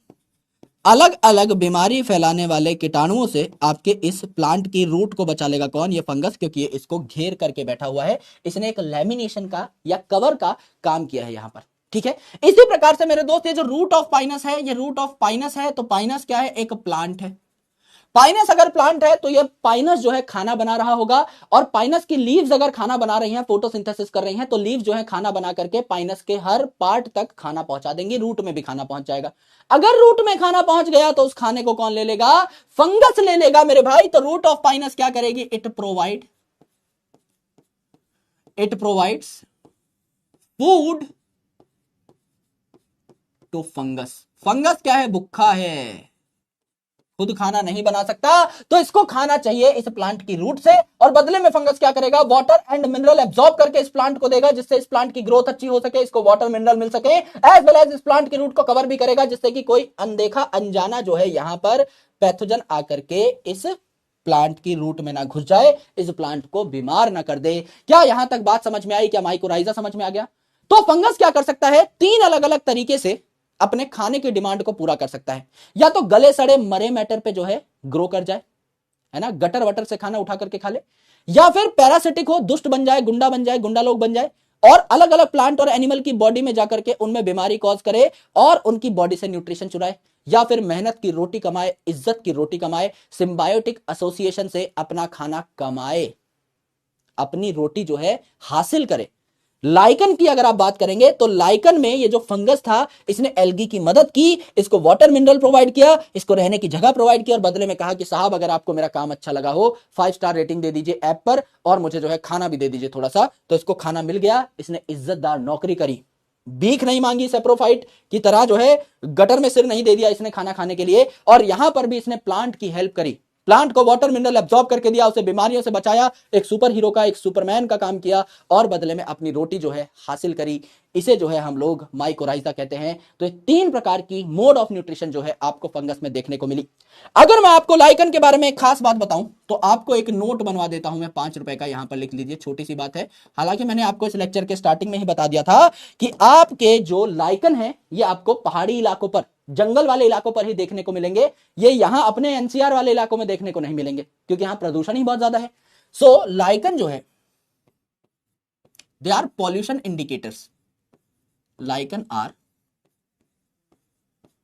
Pollution indicators, यानी ये पॉल्यूशन को इंडिकेट कर देते हैं। कैसे, ये pollution वाले इलाके में ग्रो ही नहीं करते। They are pollution indicators since they do not grow in polluted areas. They do not grow in polluted areas. They do not grow in polluted areas. Since they are sensitive, since they are sensitive to SO2, ये sulphur dioxide से बहुत डरते हैं, sensitive होते हैं। इसीलिए sulphur dioxide कहां देखने को मिलती है आपको, ऐसे इलाकों में जहां पर गड्डियां बहुत चलती हैं, गड्डियां ऊंचियां रखी हैं जहां पर होता है, वहां पर मेरे दोस्त SO2 भी अच्छा खासा रिलीज होता है, और वहां पर लाइकन आपका ग्रो नहीं कर सकता। इसीलिए ऐसे ही इलाके पर मिलेगा जहां पर पॉल्यूशन ना हो। So they behave like a pollution indicator. जहां पे पॉल्यूशन होगा वहां लाइकन देखने को नहीं मिलेगा। यहां तक की बात अगर समझ में आ गई है, एक बार तारा रारा इन द चैट सेक्शन मेरे भाई। अभी तक हम लोग जनरल एस्पेक्ट के बारे में डिस्कशन कर चुके हैं, यानी फंगस की सारी जन्मपत्री हमने यहां पर बनाई, और उसके बाद हमने देखा कि फंगस जो है किस प्रकार से खाना ले सकता है, न्यूट्रिशन की बातें हम लोगों ने कर ली। यहां तक की बातें अगर चमक गई हैं तो एक बार एनसीईआरटी माता के दर्शन कर लेते हैं, फिर 2 छोटे छोटे टॉपिक बचेंगे। पहला, अब इसका स्ट्रक्चर देख चुके हैं तो हम देखेंगे मेरे भाई इसकी एक्चुअल शक्ल कैसी है ना, थोड़ा बनाकर देख लेंगे डायग्राम वाइज कि भैया फंगस जो है इसका चेहरा दिखता कैसा है। हमने यहां पर इसके बाल बनाकर देखे, अब इन बालों को थोड़ा डिटेल में बड़ा करके देखेंगे, हम इलेबोरेटेड व्यू में देखेंगे। यहां भी फंगस बालों जैसा बनाया, यहां भी फंगस बालों जैसा बनाया, एक्चुअल में ये बाल अंदर से कैसे दिखते हैं वो हमें देखना है। तो एक स्ट्रक्चर की स्लाइड है, और उसके बाद हम लोग देखेंगे कि इसमें रिप्रोडक्शन कैसे होता है। बस ये 2 स्लाइड्स हैं, फिर आपका काम खत्म हो जाएगा। मतलब आधा लेक्चर जो है आपका पूरा हो चुका है बढ़िया तरीके से। आ जाओ मेरे दोस्त, फंगस जो है ये हेट्रोट्रॉफिक ऑर्गेनिजम्स की एक किंगडम है। यहां हेट्रोट्रॉफिक ऑर्गेनिज्म पाए जाते हैं। They have great diversity in morphology and habitat. ये बात मैं आपको लिखवाऊंगा अभी, क्योंकि हमने इनकी मॉर्फोलॉजी, इनकी शक्ल की चर्चा करी नहीं है। तो ये अलग अलग प्रकार के दिख सकते हैं, तो इनकी मॉर्फोलॉजी और हैबिटेट यानी अलग अलग लोकेशन पे भी पाए जाते हैं, इसीलिए इन्हें कॉस्मोपॉलिटन कहा जाता है। अगर आप देखेंगे तो मॉइस्ट ब्रेड पर भी पाए जा सकते हैं, ब्रेड को भी सड़ा सकते हैं, और रॉटन फ्रूट पर भी पाए जा सकते हैं, संतरा वगैरह को भी सड़ा सकते हैं। जो मशरूम आप लोग अपने घर पे ला करके खाते हो, वो जो मशरूम है ये भी फंगस है। और टोडस्टूल, जैसे कि मैंने आपको अमेनिटा का नाम लिखवाया, जो कि एक पॉइजनस फंगस है, ये भी आपका फंगस कैटेगरी में ही आता है। कुछ ऐसे फंगस हैं जो प्लांट्स में बीमारियां कॉज करते हैं, जैसे मस्टर्ड की लीफ पे, अब मस्टर्ड का दाना काले कलर का था तो बीमारी सफेद कलर की होगी, ये भी एक पैरासिटिक फंगस कॉज करता है, जिसका नाम था Albugo candida. As well as मेरे दोस्त, मैंने आपको पक्सीनिया का नाम भी बताया था, जो कि वीट में ब्लैक रस्ट कॉज करता है। अगर आप देखें तो ज्यादातर फंगस मल्टी सेलुलर होते हैं, एक आधा फंगस यूनिसेलुलर भी होता है, जैसे कि आपका ईस्ट। तो ये ईस्ट जो है दिन में ब्रेड बनाता है, बेकर्स ईस्ट कहलाता है, और रात को दारू की भट्टी पर चला जाता है, ब्रीवर्स ईस्ट कहलाता है। इसी फंगस से आपको दुनिया की पहली एंटीबायोटिक भी देखने को मिली थी, जैसे पेनिसिलियम नाम का फंगस था, इससे पेनिसिलिन नाम की एंटीबायोटिक आपको देखने को मिली थी। ये फंगस कॉस्मोपॉलिटन होते हैं, हर जगह पाए जाते हैं, लेकिन मेरे दोस्त ज्यादातर ये वार्म और ह्यूमिड इलाकों में ही देखने को मिलते हैं। और इस फंगस से ही अपने फूड की रक्षा करने के लिए आप अपने फूड को रेफ्रिजरेटर में रखते हैं, क्योंकि रेफ्रिजरेटर में तापमान कम होता है तो फंगस ठीक से ग्रो कर ही नहीं पाते। यहां पर हम लोग जो है मेरे भाई आपका स्ट्रक्चर की बात कर रहे हैं, तो स्ट्रक्चर अभी हमने पढ़ा नहीं है। सेल वॉल की बात हमने कर ली है कि ये आपकी काइटिन और पॉलीसेकेराइड की बनती है।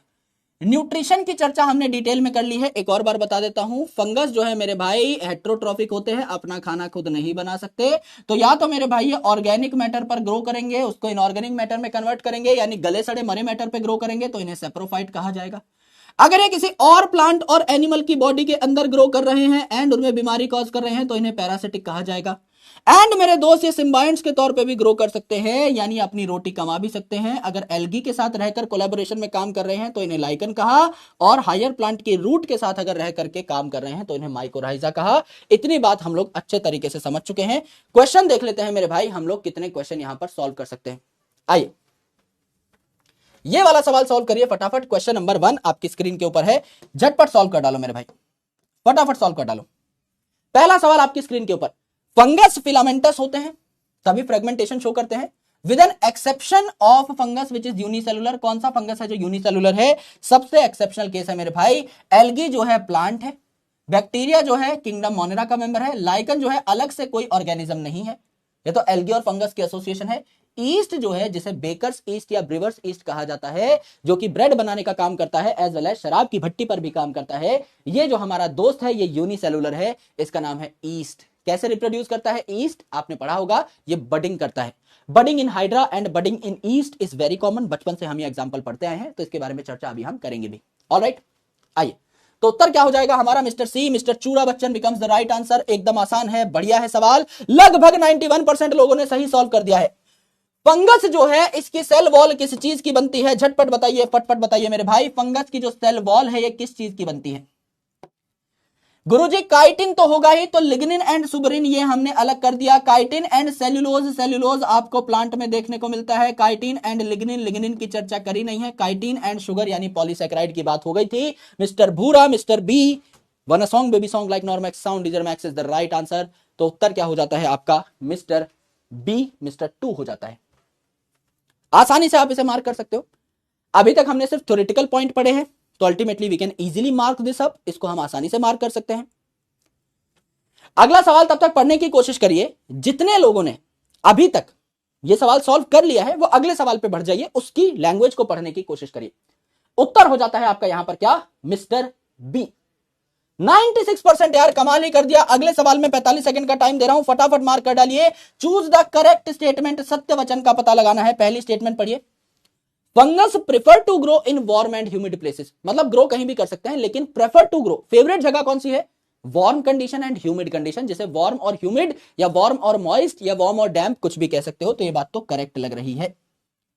टोडस्टूल जो है ये बैक्टीरिया है? नहीं मेरे भाई, टोडस्टूल जो है अभी मैंने आपको बताया था ये पॉइजनस फंगस होते हैं। Yeast are use to make bread and beer, हाँ भैया ये बेकर्स ईस्ट और ब्रीवर्स ईस्ट दोनों कहलाते हैं। फंगस आर क्लोरोफिलस ऑर्गेनिज्म, नहीं भैया फंगस फोटोसिंथेसिस नहीं करते, तो मरे सड़े गले मैटर पे ग्रो करते हैं, या लोगों में बीमारियां कॉज करते हैं, या फिर नौकरी करके रोटी कमाते हैं। तो करेक्ट बात कौन सी हो गई? ए सी। ए सी चला दो मेरे भाई, यहां पर ए सी चल जाएगा, उत्तर हो जाएगा मिस्टर सी। कई लोगों ने मार्क कर दिया होगा। पोल नॉट वर्किंग, कोई बात नहीं मेरे भाई, इतनी बड़ी बात नहीं है, है ना, पोल काम नहीं कर रहा, कोई बात नहीं। आपको अगर चीजें समझ में आ गई हैं, if you are able to answer the question correctly, अगर आप अपनी कॉपी पे भी ठीक से मार्क कर पा रहे हो तो बहुत अच्छी बात है ना। पोल में किसी को कोई मेडल नहीं दिया जाएगा, है ना, किसी को सम्मान नहीं मिलेगा यहां पर। लगभग 90% लोगों ने यह भी सही कर दिया है। आगे देखो मेरे भाई क्या आता है।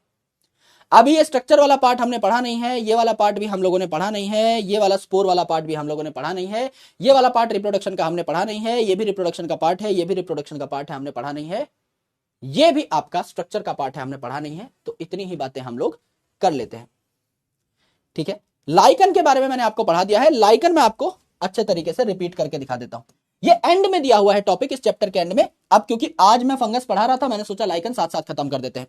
तो लाइकन जो है ये सिम्बायोटिक एसोसिएशन है ना। इसमें एल्गी और फंगस साथ मिलके रहते हैं। तो एल्गी जो है इसको कहा जाता है फाइकोबायोंट कंपोनेंट, एंड फंगस जो है इसको कहा जाता है माइकोबायोंट कंपोनेंट। एल्गी जो है प्लांट है, तो ये आपका फूड बनाएगा फंगस के लिए, एंड फंगस जो है मेरे दोस्त ये आपका शेल्टर प्रोवाइड करेगा और वाटर मिनरल एब्जॉर्ब करेगा और आपके एल्गी की मदद करेगा, वाटर मिनरल एब्जॉर्ब करेगा और शेल्टर प्रोवाइड करेगा। फंगस और एल्गी का ये जो एसोसिएशन है लाइकन, ये मैंने आपको बताया था, they are good pollution indicators. क्यों? क्योंकि ये पॉल्यूटेड एरिया में ग्रो ही नहीं करते, they do not grow in polluted area. ये पॉल्यूटेड एरिया में क्यों नहीं ग्रो करते? क्योंकि इन्हें एक पर्टिकुलर गैस से नफरत है। वो गैस कौन सी है एक बार चैट सेक्शन में लिख के बताओ भाई फटाफट।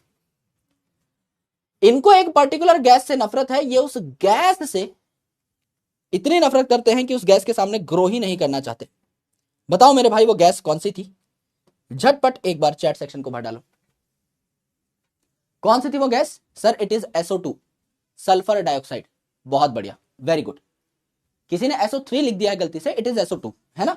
आ जाओ, स्ट्रक्चर ऑफ फंगस। अब जैसा मैंने आपको बताया स्ट्रक्चर डिफरेंट टाइप का हो सकता है ना। तो आप कह सकते हैं मॉर्फोलॉजी यानी स्ट्रक्चर जो है, शक्ल जो है फंगस की, ये डिफरेंट दिख सकती है। मॉर्फोलॉजी एंड हैबिटेट अलग अलग जगह पर भी पाए जा सकते हैं, कॉस्मोपॉलिटन है। Morphology and habitat of fungus is very diverse. अलग अलग प्रकार की जगहों पर ये आपको देखने को मिलते हैं। तो हैबिटेट जो है as well as morphology of fungus is very diverse. अब मेरे भाई थोड़ा गौर से सुनिए, इनकी जो बॉडी है, फंगस की जो बॉडी है, ये बाल जैसे पतले पतले लंबे लंबे जुल्फों जैसे स्ट्रक्चर से बनी होती है। तो इनकी जो बॉडी है ना, it has body of fungus is made up of, body of fungus is made up of long लंबी, स्लेंडर थिन, या थिन अलग से भी लिख लो, long thin slender hair like structure, बाल जैसा स्ट्रक्चर, hair like structure called hyphae, called hyphae. तो एक जो बाल है यहां पर, इसको आप क्या कहेंगे? हाइफे कहेंगे या हाइफा कहेंगे, कॉल्ड हाइफा। अब ये जो बाल है कैसा दिखाई देता है? ये बाल कुछ ऐसा दिखाई देता है, टॉइन टॉइन टॉइन टॉइन टॉइन टॉइन टॉइन टॉइन टॉइन। ये आपका हेयर लाइक स्ट्रक्चर है, बाल जैसा स्ट्रक्चर है। इसको हम लोगों ने क्या कह डाला? इसको हम लोगों ने कह डाला हाइफा। जब ऐसे काफी बालों को मिला करके आप चुटिया गूंद देते हैं यहां पर इस फंगस की, है ना, चोटी बना देते हैं, तो इस चोटी को हम लोग क्या कहेंगे? जब कई सारे आपके यहां पर बाल जैसे स्ट्रक्चर हैं, दे मेक अ नेटवर्क, ये एक जाल बना लेते हैं, एक नेटवर्क बना लेते हैं, साथ में कई सारे बाल जो है मिल करके एक चोटी बना लेते हैं। तो इस चोटी को हम लोग क्या कहते हैं? It is called as mycelium. तो एक बाल को हमने कहा हाइफा, एंड मेरे भाई कई बालों को मिला करके हमने क्या कह दिया? माइसीलियम कह दिया। ये आपको देखने को मिलता है यहां पर, है ना। एक बाल को हाइफा कहा और बालों की जब हमने चोटी बना दी तो इसको हम लोगों ने क्या कह दिया? माइसीलियम कह दिया, करेक्ट, माइसीलियम कह दिया। ये आपका माइसीलियम बनके तैयार हो गया है, correct. So they make a network called mycelium, mycelium, correct है। एकदम करेक्ट है गुरुजी, ये आपका माइसीलियम हो गया। यह आपका नेटवर्क जैसा स्ट्रक्चर दिखाई दे रहा है जो कि आपका माइसीलियम कहलाता है। अब ये जो बाल जैसा स्ट्रक्चर है हाइफा, इसको अगर मैं बड़ा करके दिखाऊं तो जो हाइफा है ये दो तरीके के हो सकते हैं। ये जो हाइफा है ये दो तरीके के हो सकते हैं। पहला जो हाइफा है इसे हम कहते हैं सिनोसिटिक हाइफा। कहीं सुनीला लगता है ये शब्द? सर सुनीला तो लगता है। सर आपने सिनोसिटिक के बारे में बताया था जब आप सेल साइकिल सेल डिवीजन पढ़ा रहे थे।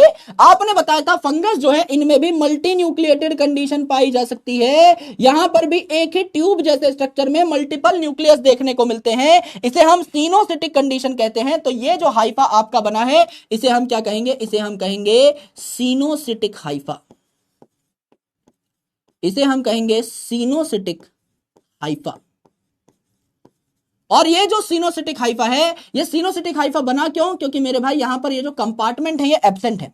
अगर कंपार्टमेंट होते, अगर ये कंपार्टमेंट बने होते तो हर कंपार्टमेंट में एक न्यूक्लियस आ जाता। अब यहां पर कंपार्टमेंट ही नहीं है। ये जो आपकी वॉल है, ये जो आपका सेप्टा है, मतलब ये जो दीवार है ये बनी ही नहीं हुई, तो आप कह सकते हैं सेप्टा और cross wall is absent. Therefore आप इसे कहते हैं एसेप्टेट हाइफा।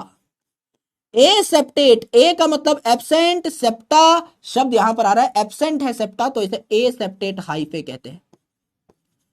तो मेरे दोस्त इसे सिनोसिटिक कहा क्योंकि मल्टी न्यूक्लिएटेड कंडीशन है। और यहां पर मल्टी न्यूक्लिएटेड कंडीशन क्यों है? क्योंकि आपका सेप्टा एब्सेंट है, तो इसे मल्टी न्यूक्लिएटेड कंडीशन कहा। मल्टी न्यूक्लिएटेड कंडीशन कहा। करेक्ट है, एकदम करेक्ट है गुरुजी। ये आपका एक प्रकार का क्या हो गया? हाइफा हो गया, बाल हो गया।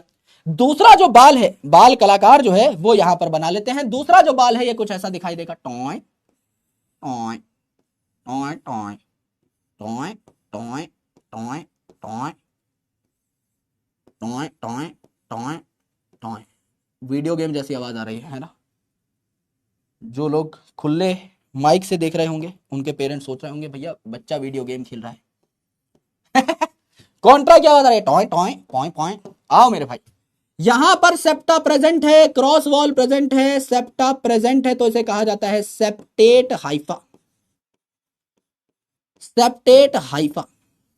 यहां पर एक कंपार्टमेंट में एक ही न्यूक्लियस है, तो इसे सिनोसिटिक ना कह करके हम लोग कहेंगे एसिनोसिटिक हाइफा। एसिनोसिटिक हाइफा। एंड मेरे दोस्त यहां पर आपकी ब्रांचिंग भी पाई जा रही है। ये जो आपका हाइफा है ये दो प्रकार की ब्रांचेस में फट गया। जैसे आपके बाल होते हैं ना, तो दो मुंहे बाल हो जाते हैं, लड़कियों को पता होगा अच्छे तरीके से। लड़के तो ध्यान ही नहीं देते है ना। हमें भाई इतना भरोसा है नाई के ऊपर कि हम उसे जाकर बोलते हैं कि भैया आपकी जो फेवरेट कटिंग है वो कर दो। जैसे मैं यही करता हूं, लड़कियां जाके बताती हैं, एक पूरा का पूरा खाका तैयार करके ले जाती हैं कि भैया ये नीचे से ऐसा कर दो, ऊपर से ऐसा कर दो, ऐसा कलर कर दो, इतने काट दो, इतनी लेंथ रखना, इतनी लेंथ मत रखना। They have a concrete idea कि वो क्या करवाने गई हैं। मैं अपनी मुंडी नाई के हाथ में देकर बोलता हूं भैया जो आपको अच्छी लगे, जो आपको लगता है कि मेरी शक्ल को, मेरे चौंटे को सूट करेगी वही बना दो बैठ करके। और वो कर भी देता है क्योंकि उसे आइडिया है। मेरे जैसे 1000 लोग जाते हैं वहां पर, ही नो कि भाई मैं इसको क्या बनाकर भेजूं कि ये बहुत ठीक दिखे, एटलीस्ट यहां से तो गाली देकर के ना जाए, घर पे देता रहे बैठ करके। और जब आप निकलते हो आपको लगता है वाह भैया क्या कर दिया है आपने, मुजस्सिमा तैयार किया है ना। हाथ कटवा दो इस नाई के, ऐसे बाल किसी और के ना कटे, इतना बढ़िया लग रहा हूं मैं। घर जाकर के जब तुम नहा करके अपनी शक्ल शीशे में देखते हो तो तुम्हें पता लगता है कि तुम्हारा कबाड़ा कितना भयंकर हो रखा है। तो यहां पर जैसे बाल जो है ना, लड़कियों के बाल जो है वो नीचे से दो मुंहे हो जाते हैं, इसे स्प्लिटेंस कहा जाता है, बाल जो है फट जाते हैं। ऐसे यहां पर ये जो हाइफा है ये भी फट गया है, इसे ब्रांच्ड हाइफा कहते हैं। इटे ब्रांच हाइफा कहते हैं। ओके, तो मेरे भाई यहां पर दो प्रकार के हाइफा हमने देखे। पहला जो हाइफा है इसे कहते हैं एसेप्टेट एंड सिनोसिटिक। नाम देख लो, सेप्टा एब्सेंट है, aseptate and coenocytic. Aseptate and coenocytic. और दूसरा ये जो हाइफा है इसे क्या कह दिया? Septate, branched and acoenocytic. Correct है, एकदम करेक्ट है गुरुजी, इसमें कोई पंगा नहीं, दंगा नहीं, परेशानी नहीं, कोई दिक्कत नहीं है। अब मेरे भाई इतनी मेहनत हमने क्यों की है, इतना ज्यादा जो है आपका टाइम क्यों लिया गया है? ये इसीलिए लिया गया है मेरे भाई क्योंकि मैं आपको बताना चाहता हूं 4 अलग अलग फंगस के बारे में। कल जब हम अपना लेक्चर लेंगे तो I will be telling you about 4 different classes of fungus, phycomycetes, ascomycetes, basidiomycetes and deuteromycetes. GTA Vice City के भाई नहीं है ये, है ना, इनका नाम है, ये फंगस की क्लासेस है 4। कौन कौन सी? Phycomycetes, ascomycetes, basidiomycetes, deuteromycetes. इनमें से सिर्फ फाइकोमाइसिटीज जो है आपको cell cycle cell division chapter में लिखवाया भी था, जब मैंने सिनोसिटिक शब्द लिखवाया था, मल्टी न्यूक्लिएटेड शब्द लिखवाया था कि फाइकोमाइसिटीज नाम के फंगस में यह कंडीशन पाई जाती है। तो ऐसा हाइफा कहां देखने को मिलेगा, ये बाल कहां देखने को मिलेगा? इन फाइकोमाइसिटीज, सिर्फ इस प्रकार के फंगस में, अगर आपको याद हो तो। एंड मेरे भाई बाकी दुनिया के जितने फंगस आपके सिलेबस में है उनमें दूसरे तरीके का हाइफा देखने को मिलेगा, इन एस्को, बेसिडियो एंड ड्यूटेरोमाइसिटीज। यानी हमने अभी तक फंगस की क्लासिफिकेशन पढ़ी भी नहीं है, लेकिन हमें सारे के सारे फंगस के बारे में एक डिफरेंस जो है पहले से पता लग गया कि फाइकोमाइसिटीज में आपका सिनोसिटिक हाइफा पाया जाएगा और बाकी सब में एसिनोसिटिक या सेप्टेट हाइफा पाया जाएगा। हमें पहले से इतनी नॉलेज, इतनी कनॉलेज हमको हो चुकी है। बात चमकिया नहीं, फटाफट बता डालो मेरे भाई, किस कलर की बात चमक गई है बता दो ना। एक बार सारे के सारे अपने जार्विस जो हैं हमला कर दीजिए चैट सेक्शन के ऊपर, फटाफट बता दो। उसके बाद मैं रिपीट कराता हूं आपको एक कॉन्सेप्ट। मैंने कहा कि फंगस जो है इनमें अलग अलग प्रकार के बाल पाए जा सकते हैं। ये जो बाल जैसा स्ट्रक्चर है इसे हम हाइफा कहते हैं। जो एक बाल है इसको हमने हाइफा कहा। और इन बालों की जब आपने चुटिया गूंथ डाली तो इस चोटी को, इस चुटिया को हमने क्या कहा? माइसीलियम कह डाला। यानी एक जो हेयर है, एक जो बाल है उसका नाम है हाइफा, एंड उस बालों की जो चोटी है उसका नाम है माइसीलियम। अब ये जो बाल है, ये जो हाइफा है, ये कुछ इस तरीके का भी हो सकता है कि इसमें क्रॉस वॉल्स नहीं पाई जा रही हैं, कोई सेप्टा, कोई दीवार नहीं पाई जा रही है। इस वॉल को हम लोग सेप्टा कहते हैं। यहां सेप्टा एब्सेंट है तो इसका नाम क्या हो गया? एसेप्टेट। सेप्टा इज एब्सेंट तो एसेप्टेट कंडीशन। तो अगर सेप्टा एब्सेंट है तो आपके एक ही ट्यूब जैसे स्ट्रक्चर में बहुत सारे न्यूक्लियस हैं, इसे मल्टी न्यूक्लिएटेड कंडीशन या सिनोसिटिक कंडीशन कहा जाता है। तो सिनोसिटिक या एसेप्टेट हाइफा कहां देखने को मिलता है? फाइकोमाइसिटीज नाम के फंगस में।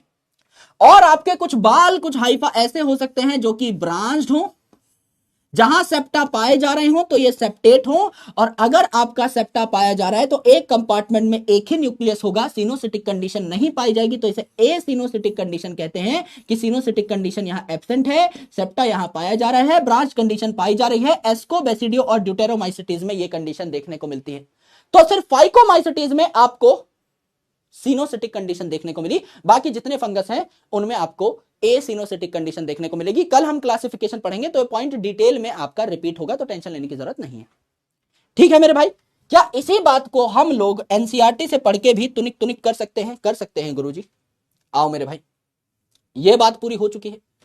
यहां देखिए, विद एक्सेप्शन टू ईस्ट, क्योंकि ईस्ट तो यूनिसेलुलर है तो ये तो फिलामेंटस है नहीं, तो ईस्ट को छोड़ करके जो कि यूनिसेलुलर है, यूजुअली ज्यादातर फंगस कैसे होते हैं? फिलामेंटस होते हैं, यानी इनकी बॉडी फिलामेंट्स की बनी हुई होती है। तो इनकी बॉडी लंबे पतले धागे जैसे स्ट्रक्चर की बनी है, जिसको हम लोगों ने हाइफा कहा। और ये जो हाइफा है ये आगे चल के नेटवर्क बना देते हैं, एक दूसरे में ही गुथमुथ हो जाते हैं, इसे कहा जाता है माइसीलियम। ये बाल जो है आपस में नेटवर्क बना लेते हैं।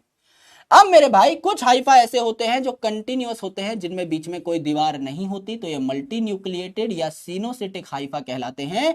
ये आपके फाइकोमाइसिटीज में देखने को मिलते हैं। और बाकी जो है इनमें क्रॉस वॉल्स पाई जाती हैं, तो इनको हम लोग क्या कहते हैं? एसिनोसिटिक हाइफा कहते हैं। यहां तक की बात हमारी क्लियर हो गई। रिप्रोडक्शन की 2 लाइनें बची हुई हैं एंड रिप्रोडक्शन का पूरा मैकेनिज्म बचा हुआ है, उसके बाद हमारा खेला खत्म हो जाएगा। लेट्स ट्राई टू अंडरस्टैंड कि कोई क्वेश्चन हमारा यहां तक के कंटेंट से बना है या नहीं। 3 क्वेश्चन हमने सॉल्व कर लिए थे। यहां आ जाइए, एक बार इस सवाल को सॉल्व करने की कोशिश करिए। 45 सेकंड का ही टाइम दे देते हैं, आराम से देखिए। Which of the following statement is correct? सही बात कौन सी है बताइए? Fungal body consist of long slender thread like structure, जैसे हाइफे कहा, हाँ भैया इन हाइफे बाल जैसे स्ट्रक्चर की बॉडी बनती है, करेक्ट है। नेटवर्क ऑफ हाइफे को माइसीलियम कहा, करेक्ट है। सिनोसिटिक हाइफे जो है कंटिन्यूअस ट्यूब हैं जिनमें मल्टी न्यूक्लिएटेड कंडीशन देखने को मिल रखी है, सारी बातें करेक्ट है, यानी ऑल ऑफ दिस करेक्ट हो जाता है। मेहनत करने की जरूरत नहीं थी, 45 सेकंड खामखा में ही दे दिए, इतना यहां पर कोई टाइम देने की आवश्यकता थी नहीं, है ना, कोई इतना टाइम देने की जरूरत नहीं थी, बहुत आसान क्वेश्चन है, तो इसमें आप डी मार्क कर सकते हो, आगे बढ़ सकते हो, है ना। आगे देखता हूं मैं कोई क्वेश्चन हमारा इससे संबंधित है या नहीं। नहीं, ये तो नहीं कर सकते हम। आ जाइए, 10वां सवाल जो है ये हम कर लेंगे। सवाल को पढ़ लो, इसमें पोल लगाने की जरूरत नहीं है। इन क्लास फाइकोमाइसेटीज, फाइकोमाइसेटीज नाम के फंगस में माइसीलियम या हाइफा कैसा होता है?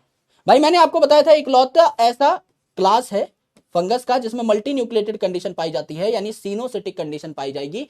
तो सीनोसिटिक कंडीशन पाई जाएगी, सीनोसिटिक कंडीशन कब पाई जाएगी? जब सेप्टा एब्सेंट हो, यानी सीनोसिटिक एंड सेप्टेट कंडीशन पाई जाती है, ए सेप्टेट कंडीशन पाई जाती है ना। क्योंकि मेरे भाई देखोगे अगर आप इस पर्टिकुलर ट्यूब को, तो इसमें सेप्टा नहीं है, तभी तो सारे के सारे न्यूक्लियस एक कंपार्टमेंट में आ गए। अगर सेप्टा होता तो एक कंपार्टमेंट में एक ही न्यूक्लियस होता। तो मल्टी न्यूक्लिएटेड कंडीशन है, सीनोसिटिक कंडीशन है, क्योंकि सेप्टा एब्सेंट है, तो ए सेप्टेट एंड सीनोसिटिक कंडीशन पाई जाएगी। पिछले सवाल का जो जवाब है यह है मिस्टर डी, मार्क कर दिया है 92% लोगों ने। बहुत बढ़िया, बहुत शानदार। अब मैं आपको कुछ इंपॉर्टेंट बातें बता देता हूं related to the reproduction of fungus, और उसके बाद आपकी छुट्टी हो जाएगी, फिर आपका क्लासिफिकेशन वाला टॉपिक बचेगा। यहां तक की बातें सबको करेक्ट है, अच्छे तरीके से समझ में आई, है ना? All of the things are fine, सब कुछ बढ़िया है, सब कुछ चंगा सी बता दो मेरे भाई एक बार, क्योंकि अभी तक हम लोगों ने जनरल कॉन्सेप्ट्स पढ़े हैं, कोई बहुत तगड़ी बात नहीं की, सारी की सारी चीजें आसान है। देखो सबसे पहले हमने कुछ ऐसे फंगस को देखा जो कि हमारे आसपास पाए जाते हैं, इनका आधार कार्ड बनाया, इनकी शक्लें देखी, फिर हमने फंगस की जनरल बातें करी, कोई नया पॉइंट नहीं पड़ा। न्यूट्रिशन हमें पहले से पता था, लाइकन के बारे में हम पहले से जानते थे, माइकोराइजा को हमने नाम से तोड़ा और शक्ल बना ली, तो हमेशा के लिए याद रहेगा। स्ट्रक्चर ऑफ फंगस में दो ही प्रकार के बाल बनाए, एक सीधे सीधे मल्टी न्यूक्लिएटेड, एक ब्रांच जो कि नॉन मल्टी न्यूक्लिएटेड थे। अब रिप्रोडक्शन की बात करनी है, और रिप्रोडक्शन में भी अधिकतर चीजें आपको यूं समझ में आ जाएंगी। फॉर एग्जाम्पल, खुद बताना मेरे भाई, अगर एक फंगस रिप्रोड्यूस कर रहा है, अगर एक फंगस रिप्रोड्यूस कर रहा है तो अलग अलग तरीके से रिप्रोड्यूस कर सकता है। फॉर एग्जाम्पल, सबसे पहले ये क्या करेगा? वेजिटेटिव रिप्रोडक्शन दिखाएगा, सबसे सिंपल टाइप ऑफ रिप्रोडक्शन दिखाएगा, वेजिटेटिव। वेजिटेटिव में इन्होंने क्या किया? कोई स्पेशलाइज्ड स्ट्रक्चर नहीं बनाया, इन्होंने कुछ अलग से रिप्रोडक्शन के लिए तैयार नहीं किया है, बॉडी के ही चीथड़े उड़ गए, है ना। कोई बॉडी है, कोई ऑर्गेनिज्म है, उसके दो टुकड़े हो गए, फिजन हो गया। कोई ईस्ट है, उसकी बडिंग हो गई, है ना, छोटा सा बड बना और आपका वो अलग हो गया पेरेंट बॉडी से। या जो मैंने आपको बताया कि फंगस है, इनका स्ट्रक्चर फिलामेंटस है, तो फिलामेंट के ही टुकड़े हो गए, फ्रेगमेंटेशन हो गई। तो ये सारी चीजें जो है यहां कुछ अलग से नहीं बना रिप्रोडक्शन के लिए, बॉडी के ही टुकड़े हुए हैं, तो आप कह सकते हैं no specialised structure is formed, no specialised structure is formed, कोई स्पेशलाइज स्ट्रक्चर यहां पर नहीं बना है। एग्जाम्पल क्या हो जाएगा मेरे दोस्त, मेरे भाई, मेरी जान? एग्जाम्पल क्या हो जाएगा, खुद बताइए। एग्जाम्पल में आप क्या लिख सकते हैं? गुरुजी, अगर कोई फंगस बहुत छोटे लेवल का है और ये दो टुकड़ों में टूट जाए तो क्या ये बाइनरी फिजन कर सकता है? यस गुरुजी, बिल्कुल कर सकता है, क्योंकि ईस्ट भी यूनिसेलुलर है, फिजन भी दिखा सकता है। ये आपका बडिंग तो करता ही है, ईस्ट काफी कॉमनली, तो बडिंग भी कर सकता है। एंड मेरे दोस्त, जैसा मैंने आपको बताया कि आपका जो फंगस है ये फिलामेंटस होता है, तो इसके फ्रेगमेंट्स तो बन ही सकते हैं, तो फ्रेगमेंटेशन भी आपको देखने को मिलता है। तो फिजन हो गया, बडिंग हो गई, फ्रेगमेंटेशन हो गई, ये तीनों चीजें देखने को मिलती हैं। They are vegetative type of reproduction. अगर मैं आपको दूसरे टाइप के रिप्रोडक्शन के बारे में बताऊं तो ये है एसेक्सुअल रिप्रोडक्शन। एसेक्सुअल रिप्रोडक्शन जो है मेरे दोस्त, ये आपका ऐसा रिप्रोडक्शन है जहां कोई स्पेशलाइज्ड स्ट्रक्चर बना है, जिस वजह से रिप्रोडक्शन ठीक तरीके से हो पा रही है। तो यहां पे कुछ तो स्पेशल स्ट्रक्चर बनाए हैं फंगस ने। और फंगस क्या बनाता है भाई? चैप्टर लिविंग वर्ल्ड से हमें पता है कि fungus can reproduce by forming a lot of asexual spores, तो असेक्सुअल स्पोर्स बना सकता है। भाई हमने पढ़ा था चैप्टर लिविंग वर्ल्ड में कि ये फ्रेगमेंटेशन कर सकता है, ईस्ट जो है बडिंग कर सकता है, और हमें यह भी पता है कि असेक्सुअल स्पोर बना सकता है, तो असेक्सुअल स्पोर बना दो। असेक्सुअल रिप्रोडक्शन क्या हो जाएगी? Specialised asexual spores, asexual spores are formed, है ना, asexual spores are formed। Example क्या क्या हो सकते हैं भैया आपके स्पोर्स के नाम? एग्जाम्पल आपका जू स्पोर, जू स्पोर, जू का साउंड आ रहा है, एनिमल का साउंड आ रहा है, तो ये एनिमल की तरह मोटाइल होते हैं, इनके फ्लैजिला होते हैं, तो ये मूव कर सकते हैं एक जगह से दूसरी जगह। कोनिडियोस्पोर, जिसे कोनिडिया भी कहते हैं, कोनिडियोस्पोर, sporangiospore, aplanospore etcetera. Sporangiospore, aplanospore etcetera, ये सारे के सारे क्या है, ये आपको कल अच्छे तरीके से नाम याद हो जाएंगे, आपको पता लग जाएगा कि कौन सा स्पोर किस तरीके के फंगस में पाया जाता है। तो ये क्या है? असेक्सुअल स्पोर है। जू स्पोर, कोनिडिया, स्पोरेंजियोस्पोर, एप्लेनोस्पोर, अभी के लिए जू स्पोर और कोनिडिया का नाम याद रख सकते हो। आगे चल के आपको यानी कल के लेक्चर में आपको सारी चीजें पता लग जाएंगी कि बाकी स्पोर कहां कहां पाए जाते हैं, क्या क्या करते हैं। तीसरा जो है ये क्या हो जाएगा भैया? सबसे इंपॉर्टेंट, सबसे महत्वपूर्ण, सेक्सुअल रिप्रोडक्शन। सेक्सुअल रिप्रोडक्शन, तो यहां फंगस क्या करते हैं? सेक्सुअली रिप्रोड्यूस करके कुछ सेक्सुअल स्पोर्स बनाते हैं, जिनके नाम मैं आपको लिखवा देता हूं। सो फंगस क्या करते हैं? They make sexual spores, sexual spores like ascospores, ascospores, basidiospores, basidiospores and oospores, oospores. Correct है जी, एकदम करेक्ट है गुरुजी, इसमें हमें कोई पंगा नहीं, कोई दंगा नहीं, कोई परेशानी नहीं। यह है आपका 3 प्रकार का रिप्रोडक्शन। अब अगर आप सेक्सुअल रिप्रोडक्शन की बात करें तो सेक्सुअल रिप्रोडक्शन के स्टेप्स क्या होते हैं? आराम से देखिए, सेक्सुअल रिप्रोडक्शन के स्टेप्स क्या होते हैं। पहला जो स्टेप है यह है प्लाज्मोगैमी। प्लाज्मोगैमी का मतलब क्या होता है? प्लाज्मोगैमी का मतलब होता है, नाम में आ रहा है प्लाज्मा, यानी जब दो गैमीट पास पास आएंगे, जो फंगस जब पास पास आएंगे तो उनका प्रोटोप्लाज्म फ्यूज हो जाएगा। न्यूक्लियस अभी फ्यूज नहीं हुए हैं, तो आप इसे कह दोगे फ्यूजन ऑफ प्रोटोप्लाज्म। पहले जब दो फंगस पास आएंगे तो उनका प्रोटोप्लाज्म यानी प्लाज्मा फ्यूज होगा, इसे प्लाज्मोगैमी कहा। दूसरा जो स्टेप है यह है कैरियोगैमी। कैरियो का मतलब क्या होता है? कैरियोकाइनेसिस आप पढ़ चुके हो। कैरियो का मतलब होता है न्यूक्लियस, यानी जब साइटोप्लाज्म या प्रोटोप्लाज्म फ्यूज हो चुके होंगे उसके बाद न्यूक्लियस भी फ्यूज हो जाएंगे, तो fusion of nucleus, fusion of nucleus. And मेरे दोस्त तीसरा स्टेप जो है, जब दो न्यूक्लियस फ्यूज हो जाएंगे तो डिप्लॉयड स्ट्रक्चर बन जाएगा। इसके बाद हमें क्या करनी पड़ेगी? मियोसिस करनी पड़ेगी दोबारा से हैप्लॉयड स्पोर्स बनाने के लिए। तो मियोसिस या आपका रिडक्शनल डिवीजन हो जाएगा। अब आप डिटेल में जानते हो मियोसिस के बारे में, रिडक्शनल डिवीजन के बारे में, तो इसमें कोई पंगा है नहीं। तो आपका रिडक्शनल डिवीजन जो है यहां पर आपको देखने को मिल जाएगा। करेक्ट है जी, एकदम करेक्ट है गुरुजी। यहां तक की बात मैं आपको रिपीट करके बता देता हूं, उसके बाद मैं आपको पूरा डायग्रामेटिकली समझाऊंगा कि सेक्सुअल रिप्रोडक्शन कैसे हुआ। आराम से देखिए, सबसे पहले मैंने बताया वेजिटेटिव रिप्रोडक्शन ऐसे होता है कि कोई स्पेशल स्ट्रक्चर नहीं बन रहा है।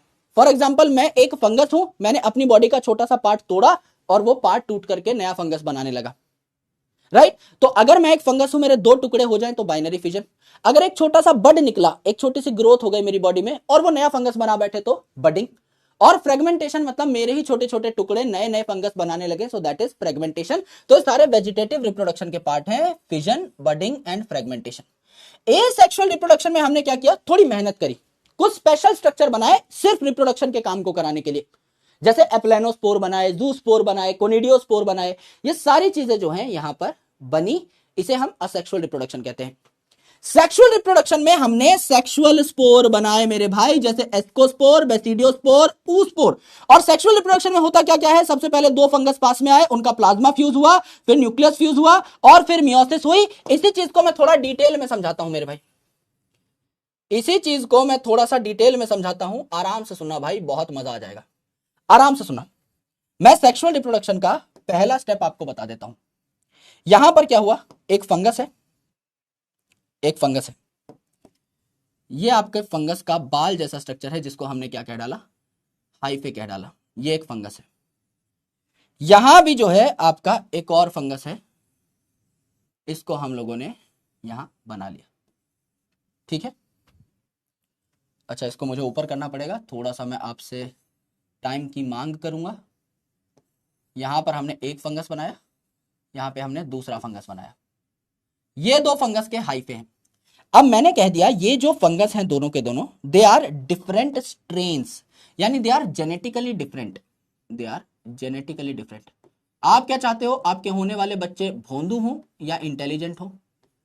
सर हम चाहते हैं कि हमारे होने वाले बच्चे बहुत अच्छे हों, दुनियादारी के साथ कंपीट कर पाएं, दुनिया से कदम मिला करके चल पाएं।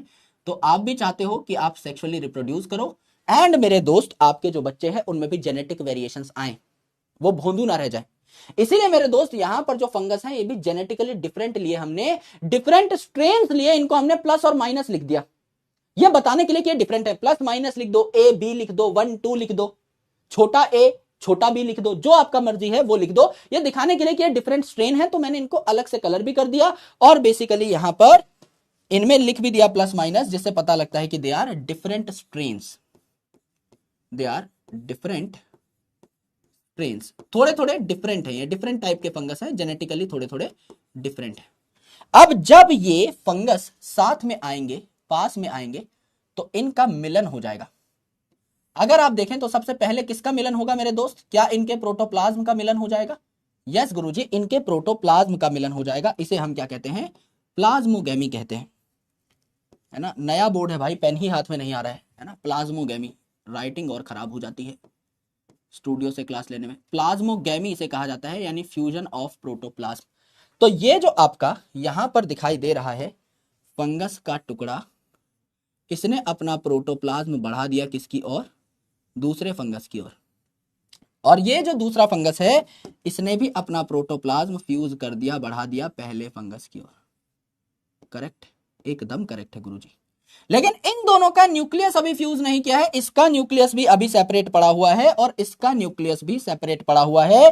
तो ये जो कंडीशन है मेरे भाई, ये जो कंडीशन है मेरे दोस्त, जहां पे प्रोटोप्लाज्म तो फ्यूज हो गया है लेकिन न्यूक्लियस अलग अलग पड़े हुए हैं, तो ये भी एक हैप्लॉइड न्यूक्लियस है, ये भी एक हैप्लॉइड न्यूक्लियस है। यहां दो अलग अलग न्यूक्लियस देखने को मिल रहे हैं। क्या इस स्टेज को मैं डाई कैरियन स्टेज कह सकता हूं? डाई का मतलब दो, कैरियन का मतलब न्यूक्लियस।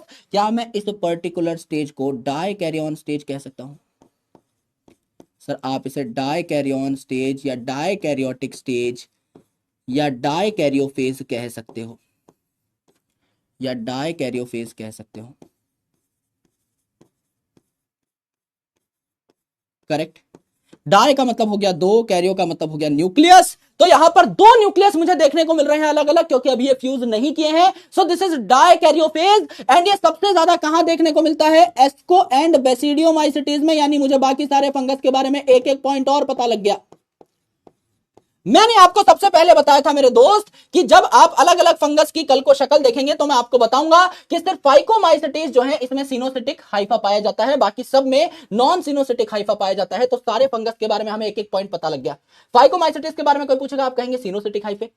एस्कोमाइसिटीज के बारे में कोई पूछेगा आप कहेंगे नॉन सिनोसिटिक ब्रांच हाइफे। बेसिडियोमाइसिटीज के बारे में नॉन सिनोसिटिक ब्रांच हाइफे। ड्यूटेरोमाइसिटीज के बारे में नॉन सिनोसिटिक ब्रांच हाइफे। आपको चारों के बारे में एक एक पॉइंट पता लग गया।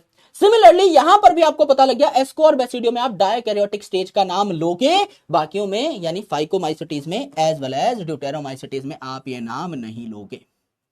अब क्या हो गया मेरे भाई, अब आप दूसरा काम करोगे। पहला काम क्या हो गया था, प्लाज्मोगेमी यानी फ्यूजन ऑफ प्लाज्मा। दूसरा काम क्या हो जाएगा, कैरियोगेमी यानी fusion of nucleus.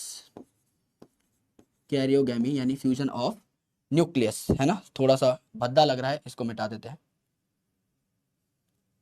Karyogamy, karyogamy यानी फ्यूजन ऑफ न्यूक्लियस। तो आपने यहां पर क्या कर दिया मेरे भाई, आपने यहां पर इन दोनों को पास पास बुला लिया। आए बना ही लेते हैं भाई, आलस्य के चक्कर में और कबाड़ा हो जाएगा। आ जाओ, यहां पर आपने इनको पास पास बुलाया, टॉय टॉय, और यहां पर आपने इसको भी बुला लिया, टॉय टॉय।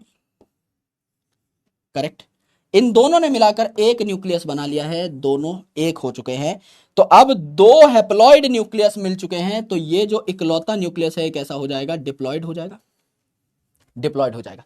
अब आपने डिप्लॉइड चीज बना ली है, तो इसको आप क्या करोगे, मियोसिस करवाओगे और सेक्सुअल स्पोर्स बनवाओगे, हैप्लॉइड स्पोर्स बनवाओगे। तो यहां पे क्या होता है, तीसरी चीज होती है मियोसिस, मियोसिस। तो ये जो स्ट्रक्चर है ये डिफरेंशिएट हो जाता है, जैसे स्लाइम मोल्ड में हो रहा था, to make a fruiting body, और उस फ्रूटिंग बॉडी में क्या बनते हैं, स्पोर बनते हैं। So above structure, above structure differentiate, differentiate to make fruiting body, to make fruiting body in which spores are formed, spores are formed। तो meiosis होगी तो आपके स्पोर्स बन जाएंगे, डिप्लॉयड चीज में मियोसिस होगी तो हैप्लॉयड स्पोर आपके बन करके तैयार हो जाएंगे। ये आपका पूरा सेक्सुअल रिप्रोडक्शन है। दोबारा पढ़ाता हूं, मैंने आपको बताया कि वेजिटेटिवली भी फंगस रिप्रोड्यूस कर सकता है, ये फिजन भी दिखा सकता है, ये बडिंग भी दिखा सकता है, फ्रेगमेंटेशन भी दिखा सकता है। यहां कोई स्पेशलाइज्ड स्ट्रक्चर रिप्रोडक्शन के लिए यूज नहीं हो रहे। असेक्सुअली भी फंगस रिप्रोड्यूस कर सकता है, स्पेशलाइज्ड स्पोर्स बना सकता है इस काम के लिए, जैसे जूस्पोर, कोनिडियोस्पोर, स्पोरेंजियोस्पोर, एप्लेनोस्पोर। इनके बारे में कल डिटेल में पढ़ लोगे। सेक्सुअल रिप्रोडक्शन भी कर सकता है, यानी एस्कोस्पोर, बेसिडियोस्पोर और ऊस्पोर जैसे सेक्सुअल स्पोर्स यहां बना सकता है। फॉर एग्जाम्पल मेरे भाई, जब सेक्सुअल रिप्रोडक्शन होगा तो सबसे पहले दो जो आपके कंपैटिबल हाइफे है, जिनको साथ साथ मर्ज हो जाना चाहिए, कंपैटिबल हाइफे या जेनेटिकली डिफरेंट हाइफे कहा जाता है, ये पास पास आते हैं, जो एक दूसरे से मिलना चाहते हैं, ये कंपैटिबल हैं, एक दूसरे से मुलाकात करना चाहते हैं, पास आते हैं और अपने प्लाज्मा को फ्यूज करते हैं, फिर अपने न्यूक्लियस को फ्यूज करते हैं, और फिर डिप्लॉयड जो न्यूक्लियस बना है इसमें मियोसिस करते हैं। जैसे ये दो कंपैटिबल हाइफे जेनेटिकली डिफरेंट थे तो कंपैटिबल हैं, एक दूसरे से मिलना चाहते हैं तो ये मिल जाते हैं, और मेरे दोस्त सबसे पहले इनका प्लाज्मा फ्यूज हो जाता है एंड न्यूक्लियस अलग अलग पड़े रहते हैं, इसे डायकैरियोटिक स्टेज कहा। कई फंगस ऐसे हैं जहां ये न्यूक्लियस प्लाज्मा मर्ज हो जाने के थोड़ी देर बाद ही मर्ज हो जाते हैं। कई ऐसे फंगस होते हैं जैसे एस्कोमाइसिटीज और बेसिडियोमाइसिटीज, जहां ये न्यूक्लियस दूर दूर पड़े रहते हैं कुछ टाइम तक, थोड़े टाइम बाद मर्ज होते हैं। तो मेरे भाई ये डायकैरियोटिक स्टेज आपको देखने को मिलती है। तो ये न्यूक्लियस जो है कुछ टाइम बाद मर्ज हो गए, इन्हें कैरियोगेमी कहा। एक डिप्लॉयड यहां पर न्यूक्लियस बना, इसमें मियोसिस होगी, यानी ये जो पूरा स्ट्रक्चर है फ्रूटिंग बॉडी में तब्दील हो जाएगा, और यहां पर ये जो डिप्लॉयड न्यूक्लियस है इससे स्पोर बनना शुरू हो जाएंगे, मियोसिस यहां पर हो जाएगी। यहां तक की बात चमक गई मेरे भाई, यहां तक की बात चमक गई। क्या हम एनसीईआरटी की रीडिंग कर सकते हैं? This was our last topic, बस छुट्टी हो जाएगी अब आपकी। देखो मेरे भाई, रिप्रोडक्शन जो है ये वेजिटेटिव भी हो सकती है आपके फंगस के अंदर, जैसे कि फ्रेगमेंटेशन से, फिजन से, या फिर आपकी बडिंग से। एसेक्सुअल रिप्रोडक्शन भी हो सकती है, जहां पर आप स्पोर बना सकते हैं। किस किस प्रकार के स्पोर बना सकते हैं, नाम देख लीजिए मेरे भाई। कोनिडिया बना सकते हैं, स्पोरेंजियोस्पोर बना सकते हैं, जूस्पोर बना सकते हैं, मैंने एप्लेनोस्पोर का भी नाम यहां लिखवा दिया था। सेक्सुअल स्पोर जो हैं ये भी आपके बन सकते हैं, जैसे ऊस्पोर बन सकते हैं, एस्कोस्पोर बन सकते हैं, बेसिडियोस्पोर बन सकते हैं, राइट। फ्रूटिंग बॉडी भी यहां पर तैयार होती हैं और इनके अंदर जो है ये स्पोर बन रहे होते हैं। तो तीन स्टेप हैं सेक्सुअल रिप्रोडक्शन में। सबसे पहले दो आपके गैमीट्स जो हैं या फंगस के हाइफे पास पास आएंगे, मोटाइल भी हो सकते हैं और नॉन मोटाइल भी। कैसे भी हो सकते हैं, ये चल के भी एक दूसरे के पास आ सकते हैं, नॉन मोटाइल भी हो सकते हैं मेरे दोस्त। ये आपके पास पास आएंगे और इनका प्लाज्मा फ्यूज हो जाएगा, प्लाज्मोगेमी। उसके बाद मेरे दोस्त इनके न्यूक्लियस फ्यूज हो जाएंगे, कैरियोगेमी, एंड फिर ये जो डिप्लॉयड न्यूक्लियस बनेगा इसमें आपका मियोसिस होगा, जिससे हैप्लॉयड स्पोर बन करके तैयार हो जाएंगे। तो दो कंपैटिबल हाइफा यानी मोटाइल या नॉन मोटाइल जो गैमेट्स हैं ये पास पास आते हैं और फ्यूज कर जाते हैं। तो जैसा मैंने आपको बताया, दो हैप्लॉयड न्यूक्लियस कंटेन करने वाले हाइफा जो है, जो कि एक दूसरे से कंपैटिबल हैं, यानी थोड़े थोड़े जेनेटिकली डिफरेंट है, ये पास आएंगे और इनका प्लाज्मा फ्यूज हो जाएगा और उसके बाद इनका न्यूक्लियस भी फ्यूज हो जाएगा, तो एक डिप्लॉयड न्यूक्लियस तैयार होगा। एस्कोमाइसिटीज और बेसिडियोमाइसिटीज में ये जो डिप्लॉयड न्यूक्लियस है तुरंत तैयार नहीं होता है, दो न्यूक्लियस हैं, अलग अलग बैठे रहते हैं कई टाइम तक, तो इसे डायकैरियोटिक स्टेज या डायकैरियोफेज कहा जाता है, जहां आपके दो न्यूक्लियस अलग अलग पड़े रहते हैं। तो सबसे पहले दो हाइफे पास पास आए, इनका प्रोटोप्लाज्म फ्यूज हुआ, न्यूक्लियस फ्यूज हुए, एंड देन ये जो स्ट्रक्चर बना है ये डिफरेंशिएट होकर फ्रूटिंग बॉडी बना लेता है, और इस फ्रूटिंग बॉडी में ही स्पोर बनते हैं, रिडक्शनल डिवीजन होती है। जैसे आपने स्लाइम मोल्ड में देखा था कि जो फ्रूटिंग बॉडी थी उसके टिप पे स्पोर बन रहे थे, सेम इसी तरीके से यहाँ पर क्या है आपके हैप्लॉइड स्पोर बन के तैयार हो जाएंगे। अब हम क्लासिफिकेशन ऑफ फंगस को आगे पढ़ लेंगे, इसकी टेंशन लेने की जरूरत नहीं है। आज का काम जो है हमारा हो गया। कुछ सवाल हम लोग लगा लेते हैं।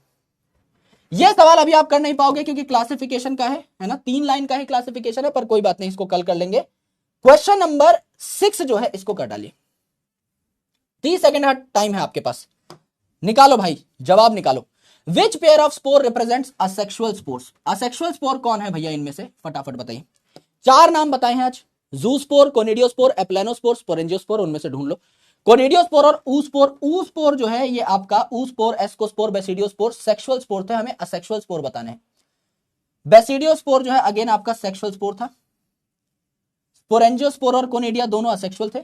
स्पोरेंजियोस्पोर एंड एस्कोस्पोर, यानी अगर आपको याद नहीं भी थे, आप अगर बेसिडियोस्पोर, एस्कोस्पोर और ऊस्पोर को एलिमिनेट कर देते तो भी आपका आंसर आ जाता। मिस्टर चूरा बच्चन, आपका आंसर निकल करके आ जाता। यस, ये आपने सीखा, ये आपने जाना। मिस्टर 6 का जो आंसर है ये है सी। ऑलराइट, आओ मेरे भाई।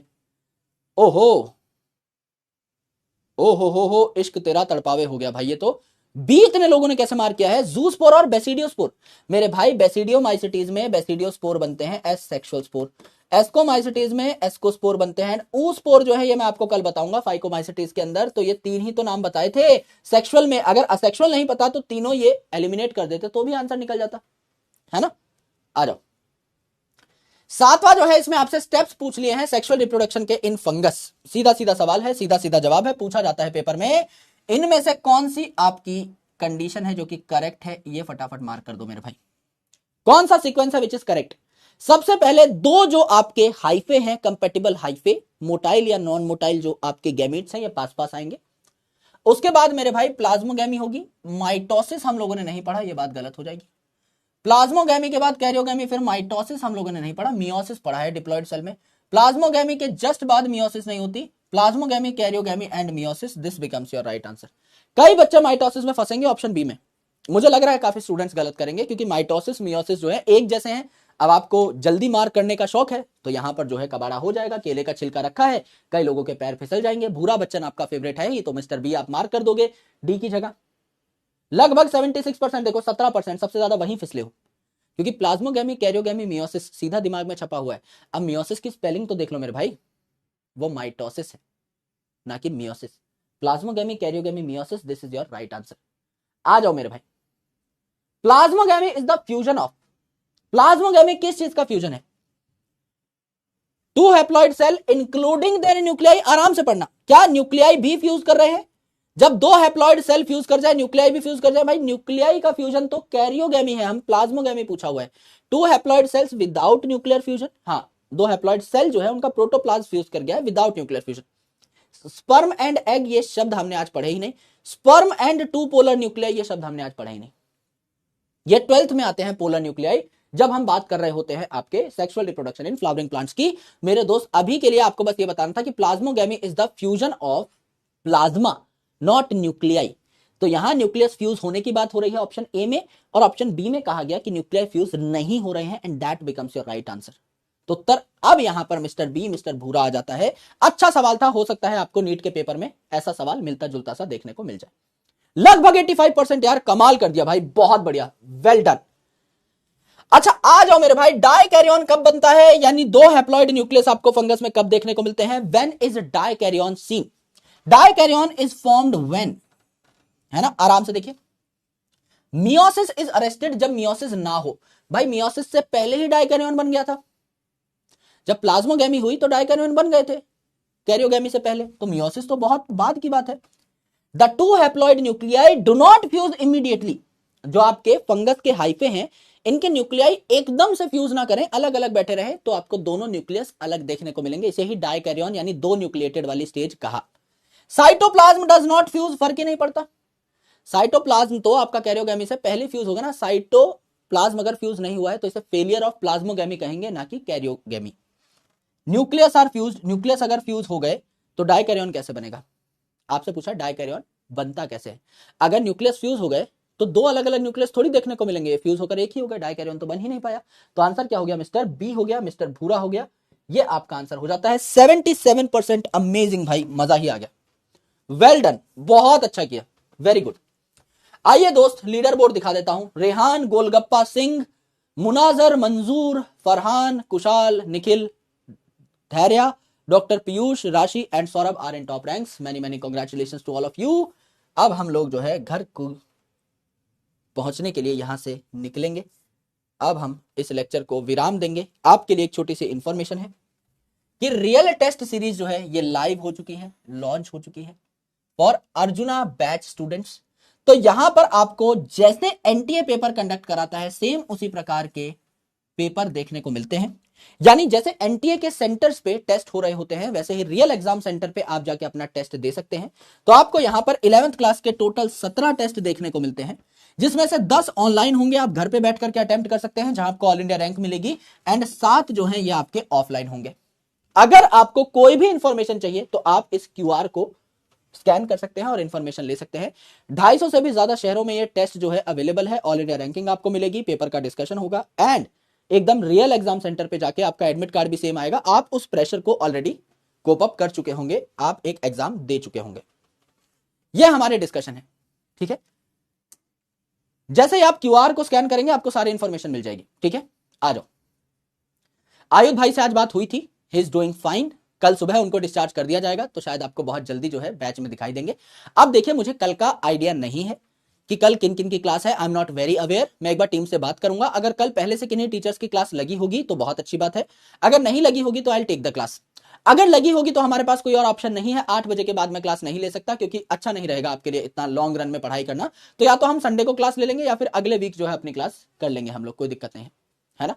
तो 8 तारीख को हम लोग अपनी यूजुअल क्लास ले लेंगे। 9 को रक्षाबंधन है, तो मैं जो वायरस वाली वीडियो मैंने बना रखी है वो मैं डाल दूंगा, तो आप जो है नेक्स्ट वीक भी देख सकते हैं। कोशिश ये रहेगी मेरी कि मैं संडे को क्लास लेके इस चैप्टर को रैप अप कर दूं, और अगले हफ्ते जो है हम लोग बेसिकली प्लांट किंगडम को स्टार्ट कर रहे हूं। क्योंकि प्लांट किंगडम एक बार अगर स्टार्ट कर दिया तो 3 हफ्ते में अगर उसको हम खत्म कर लेंगे, छुट्टियों के साथ साथ भी देख करके थोड़ा बहुत, तो अल्टीमेटली हम लोग एक अच्छे ट्रैक पर होंगे। 50% सिलेबस हमारा खत्म हो चुका होगा प्लांट किंगडम पूरा करते हैं। सेल हो चुका है, सेल साइकिल, सेल डिवीजन हो चुका है, लिविंग वर्ल्ड हो चुका है, बायोलॉजिकल क्लासिफिकेशन पूरा कर देंगे, प्लांट किंगडम खत्म कर देंगे, तो we will have some load जो कि खत्म हो चुका होगा। 50% सिलेबस हो जाता है, कॉन्फिडेंस आता है। फिर मॉर्फोलॉजी, एनाटॉमी हमें पढ़नी है, उसके बाद के जो 3 चैप्टर्स है प्लांट फिजियोलॉजी, वो आपके लिए काफी आसान होंगे। सो अल्टीमेटली हम लोग अच्छे तरीके से अपने सिलेबस को पूरा करने के लिए बस आपाधापी कर रहे हैं। आज कई दिनों के बाद इस गरीब को आपकी अच्छी क्लास लेने का मौका मिला, and I am very happy that this class went very good. और बिल्कुल भी कोई ग्लिच नहीं आया, ना कोई माइक का ग्लिच था, ना कोई वीडियो ग्लिच था, ना कोई इंटरनेट की प्रॉब्लम थी। हालांकि मैंने अपनी माइक वाली प्रॉब्लम भी सॉर्ट कर दी है, मैंने एक माइक ऑर्डर कर लिया है, तो hopefully I will be receiving that mic tomorrow. So अगली क्लास जब भी हम लेंगे तो एक अच्छे माइक पे, एक नई माइक पे अपनी क्लास ले रहे होंगे। वो माइक शायद मेरे पास कल परसों तक पहुंच जाएगा। सो आई गेस कि हमारी क्लासेस में अब कोई बाधा ना आए, क्योंकि जब भी यार क्लास खराब हो जाती है ना, I love you a lot and I always miss कि यार मेरी क्लास कब होगी इस बैच के अंदर, है ना। आपसे एक लगाव हो गया है, and I guess this is a two way thing. आप लोगों को भी जो है मेरा ये चेहरा देखने का मन करता ही होगा कि हफ्ते में 2 दिन जो है हुस्ने दीदार हो जाए गुरुजी का, एंड मुझे भी आपके जो चैट है, ये जो कमेंट है, देखने का बहुत मन करता है। This is one of the most special batches for me. So अब पिछले हफ्ते की जो 2 क्लासेस थी, एक बीच में मेरे घर पे कैंसिल हो गई, एंड अल्टीमेटली एक जो था वहां पे नंबर लीक वाला जो कांड हुआ था, उस वजह से हमारे नोट सेव नहीं हो पाए। तो मैं खुद संतुष्ट नहीं था कि यार मतलब I have given my best, but फिर भी वो बेस्ट आप तक नहीं पहुंच पाया। It need to be translated. मैं अपना 100% दे रहा हूं, लेकिन वो 100% आप तक पहुंचे भी तो। अगर किसी कारणवश, किसी टेक्निकल ग्लिच की वजह से आप तक मैं 90 ही पहुंचा पा रहा हूं, 80 ही पहुंचा पा रहा हूं, then I am not satisfied. मैं उस तरीके का बंदा नहीं हूं, मैं थोड़ा सा परफेक्शन के पीछे भागता हूं। और कल फिर माइक के चक्कर में थोड़ी बहुत ये जो दिक्कतें आई, आई वांटेड कि एक क्लास में इस हफ्ते एटलीस्ट एक क्लास बहुत पीसफुली, बहुत अच्छे तरीके से, बिना किसी गड़बड़ के ले लूं। एंड बिल्कुल बाबू राव की तरह आज हमने रिस्क नहीं लिया। आज हम स्टूडियो में पहुंचे, एंड थोड़ा सा एम्बियंस का फर्क रहता है ना। यहां पर भी थोड़ा देखना पड़ता है, नया पेन मिलता है, नया बोर्ड मिलता है, चीजें राइटिंग जो है ऊपर नीचे हो जाती है, but the class got completed. And बस मेरी यही ख्वाहिश थी इस हफ्ते के लिए। I am more than happy. I am more than done because I got a complete full class in your batch. So बस मैं यही चाह रहा था कि किस तरीके से ये क्लास कंप्लीट हो जाए जिससे कि वो जो मलाल है वो मिट सके. अगला जो सेशन है फंगस, इस तरीके से ना किसी ने पढ़ाया है अभी तक, और मुश्किल से आपको 2, 3, 4 बातें याद करनी पड़ेंगी पूरे लेक्चर में. And the classification of fungus will become seamlessly effortless. एकदम मतलब आप दीवाने हो जाओगे कि भाई क्या कर दिया है. सिर्फ नामों को तोड़ तोड़ के, नामों के अंदर घुस घुस के, सरसों के तेल की पीपी जो है साइड में रखना मेरे भाई, सिर्फ नामों के अंदर घुस घुस के आपको पूरा क्लासिफिकेशन इतना डिटेल में पढ़ा दिया जाएगा कि आप पागल हो जाओगे. सो get ready for the next class. उसके बाद virus, viroid, प्रायन, already recorded video है, वो आपको मैं दे दूंगा. पिछले हफ्ते जैसा मैंने बताया था मैंने रिकॉर्ड कर ली थी. प्लांट किंगडम के ऊपर हमला करते हैं. अगर क्लास मिल जाती है इस week well and good, otherwise I will take an extra class. Alright, चलो यार अभी घर निकलना है तो अभी भागते हैं. कल आई प्रॉमिस, मतलब नेक्स्ट क्लास जब भी होगी, I promise that I will take all of your doubts because अभी किंगडम फंजाई की पूरी डिस्कशन कंप्लीट नहीं हुई है. सो हम फंगस अच्छे से कंप्लीट करेंगे एंड देन आपके सारे के सारे डाउट्स ले लेंगे. तो एक बार बेसिक कॉन्सेप्ट्स पढ़ के आइए, इनको हम रिवाइज करेंगे, रिपीट करेंगे and then I talk about classification and then we will take your doubts and उसके बाद ये चैप्टर स्वाहा हो जाएगा. ऑलराइट, कोई भी डाउट है इकट्ठा कर लो, रीसेंट डाउट्स में नेक्स्ट लेक्चर में पोस्ट कर दीजिएगा, सारे डाउट्स का निवारण होगा. That is your brothers promise. अभी निकलते हैं क्योंकि घर भी थोड़ा दूर है, जाने में थोड़ा वक्त लगेगा. सुबह से रोटी पानी का कोई जुगाड़ हो नहीं पाया है तो माँ के हाथ का बना गर्मा गर्म या ठंडा ठंडा खाना खाऊंगा, है ना. वैसे तो मम्मी ने बनाया नहीं होगा बिकॉज खुद उन्होंने खा लिया होगा, लेकिन मैं घर जाऊंगा थोड़ा लेट तो ऑब्वियसली मेरे लिए गर्मा गर्म कुछ मम्मी बना ही देगी. मम्मियों की हैबिट होती है, ये एक हैबिट है ना. तो I am hungry, I need to reach to my home, I need to rush back so that I can have some food, I can get back to the work. I am also planning a lot of things, I am working on different projects, so मेरे को उन पे भी काम करना है. तो रात जो है वो आपके लिए जगराता किया जाएगा, आज अच्छी मेहनत करी जाएगी. ऑल राइट, चलो आप सभी लोगों को बहुत ज़्यादा प्यार, many many thank you, lots of love. I will catch up with you in the next session. अपना ख्याल रखिए, पढ़ाई करते रहिए. जब भी क्लास हो, संडे को हो जाएगी होपफुली, नहीं होती है तो नेक्स्ट वीक इस चैप्टर को खत्म कर लेंगे, लेकिन we have to take an extra class क्योंकि अगले हफ्ते भी हमारी एक ही क्लास है. फ्राइडे को, सैटरडे की छुट्टी है तो अब हमारी क्लासेस फ्राइडे सैटरडे चलेंगी. तो फ्राइडे को एक क्लास ले लेंगे, सैटरडे को रिकॉर्डिंग, या इस बार हम लोग क्या कर लेंगे, संडे को क्लास ले लेंगे एंड अगले वीक रिकॉर्डिंग डाल देंगे, जैसा आप बोलो. ठीक है, चलो बाय बाय, टेक केयर, जय हिंद, शुक्रिया, बाय.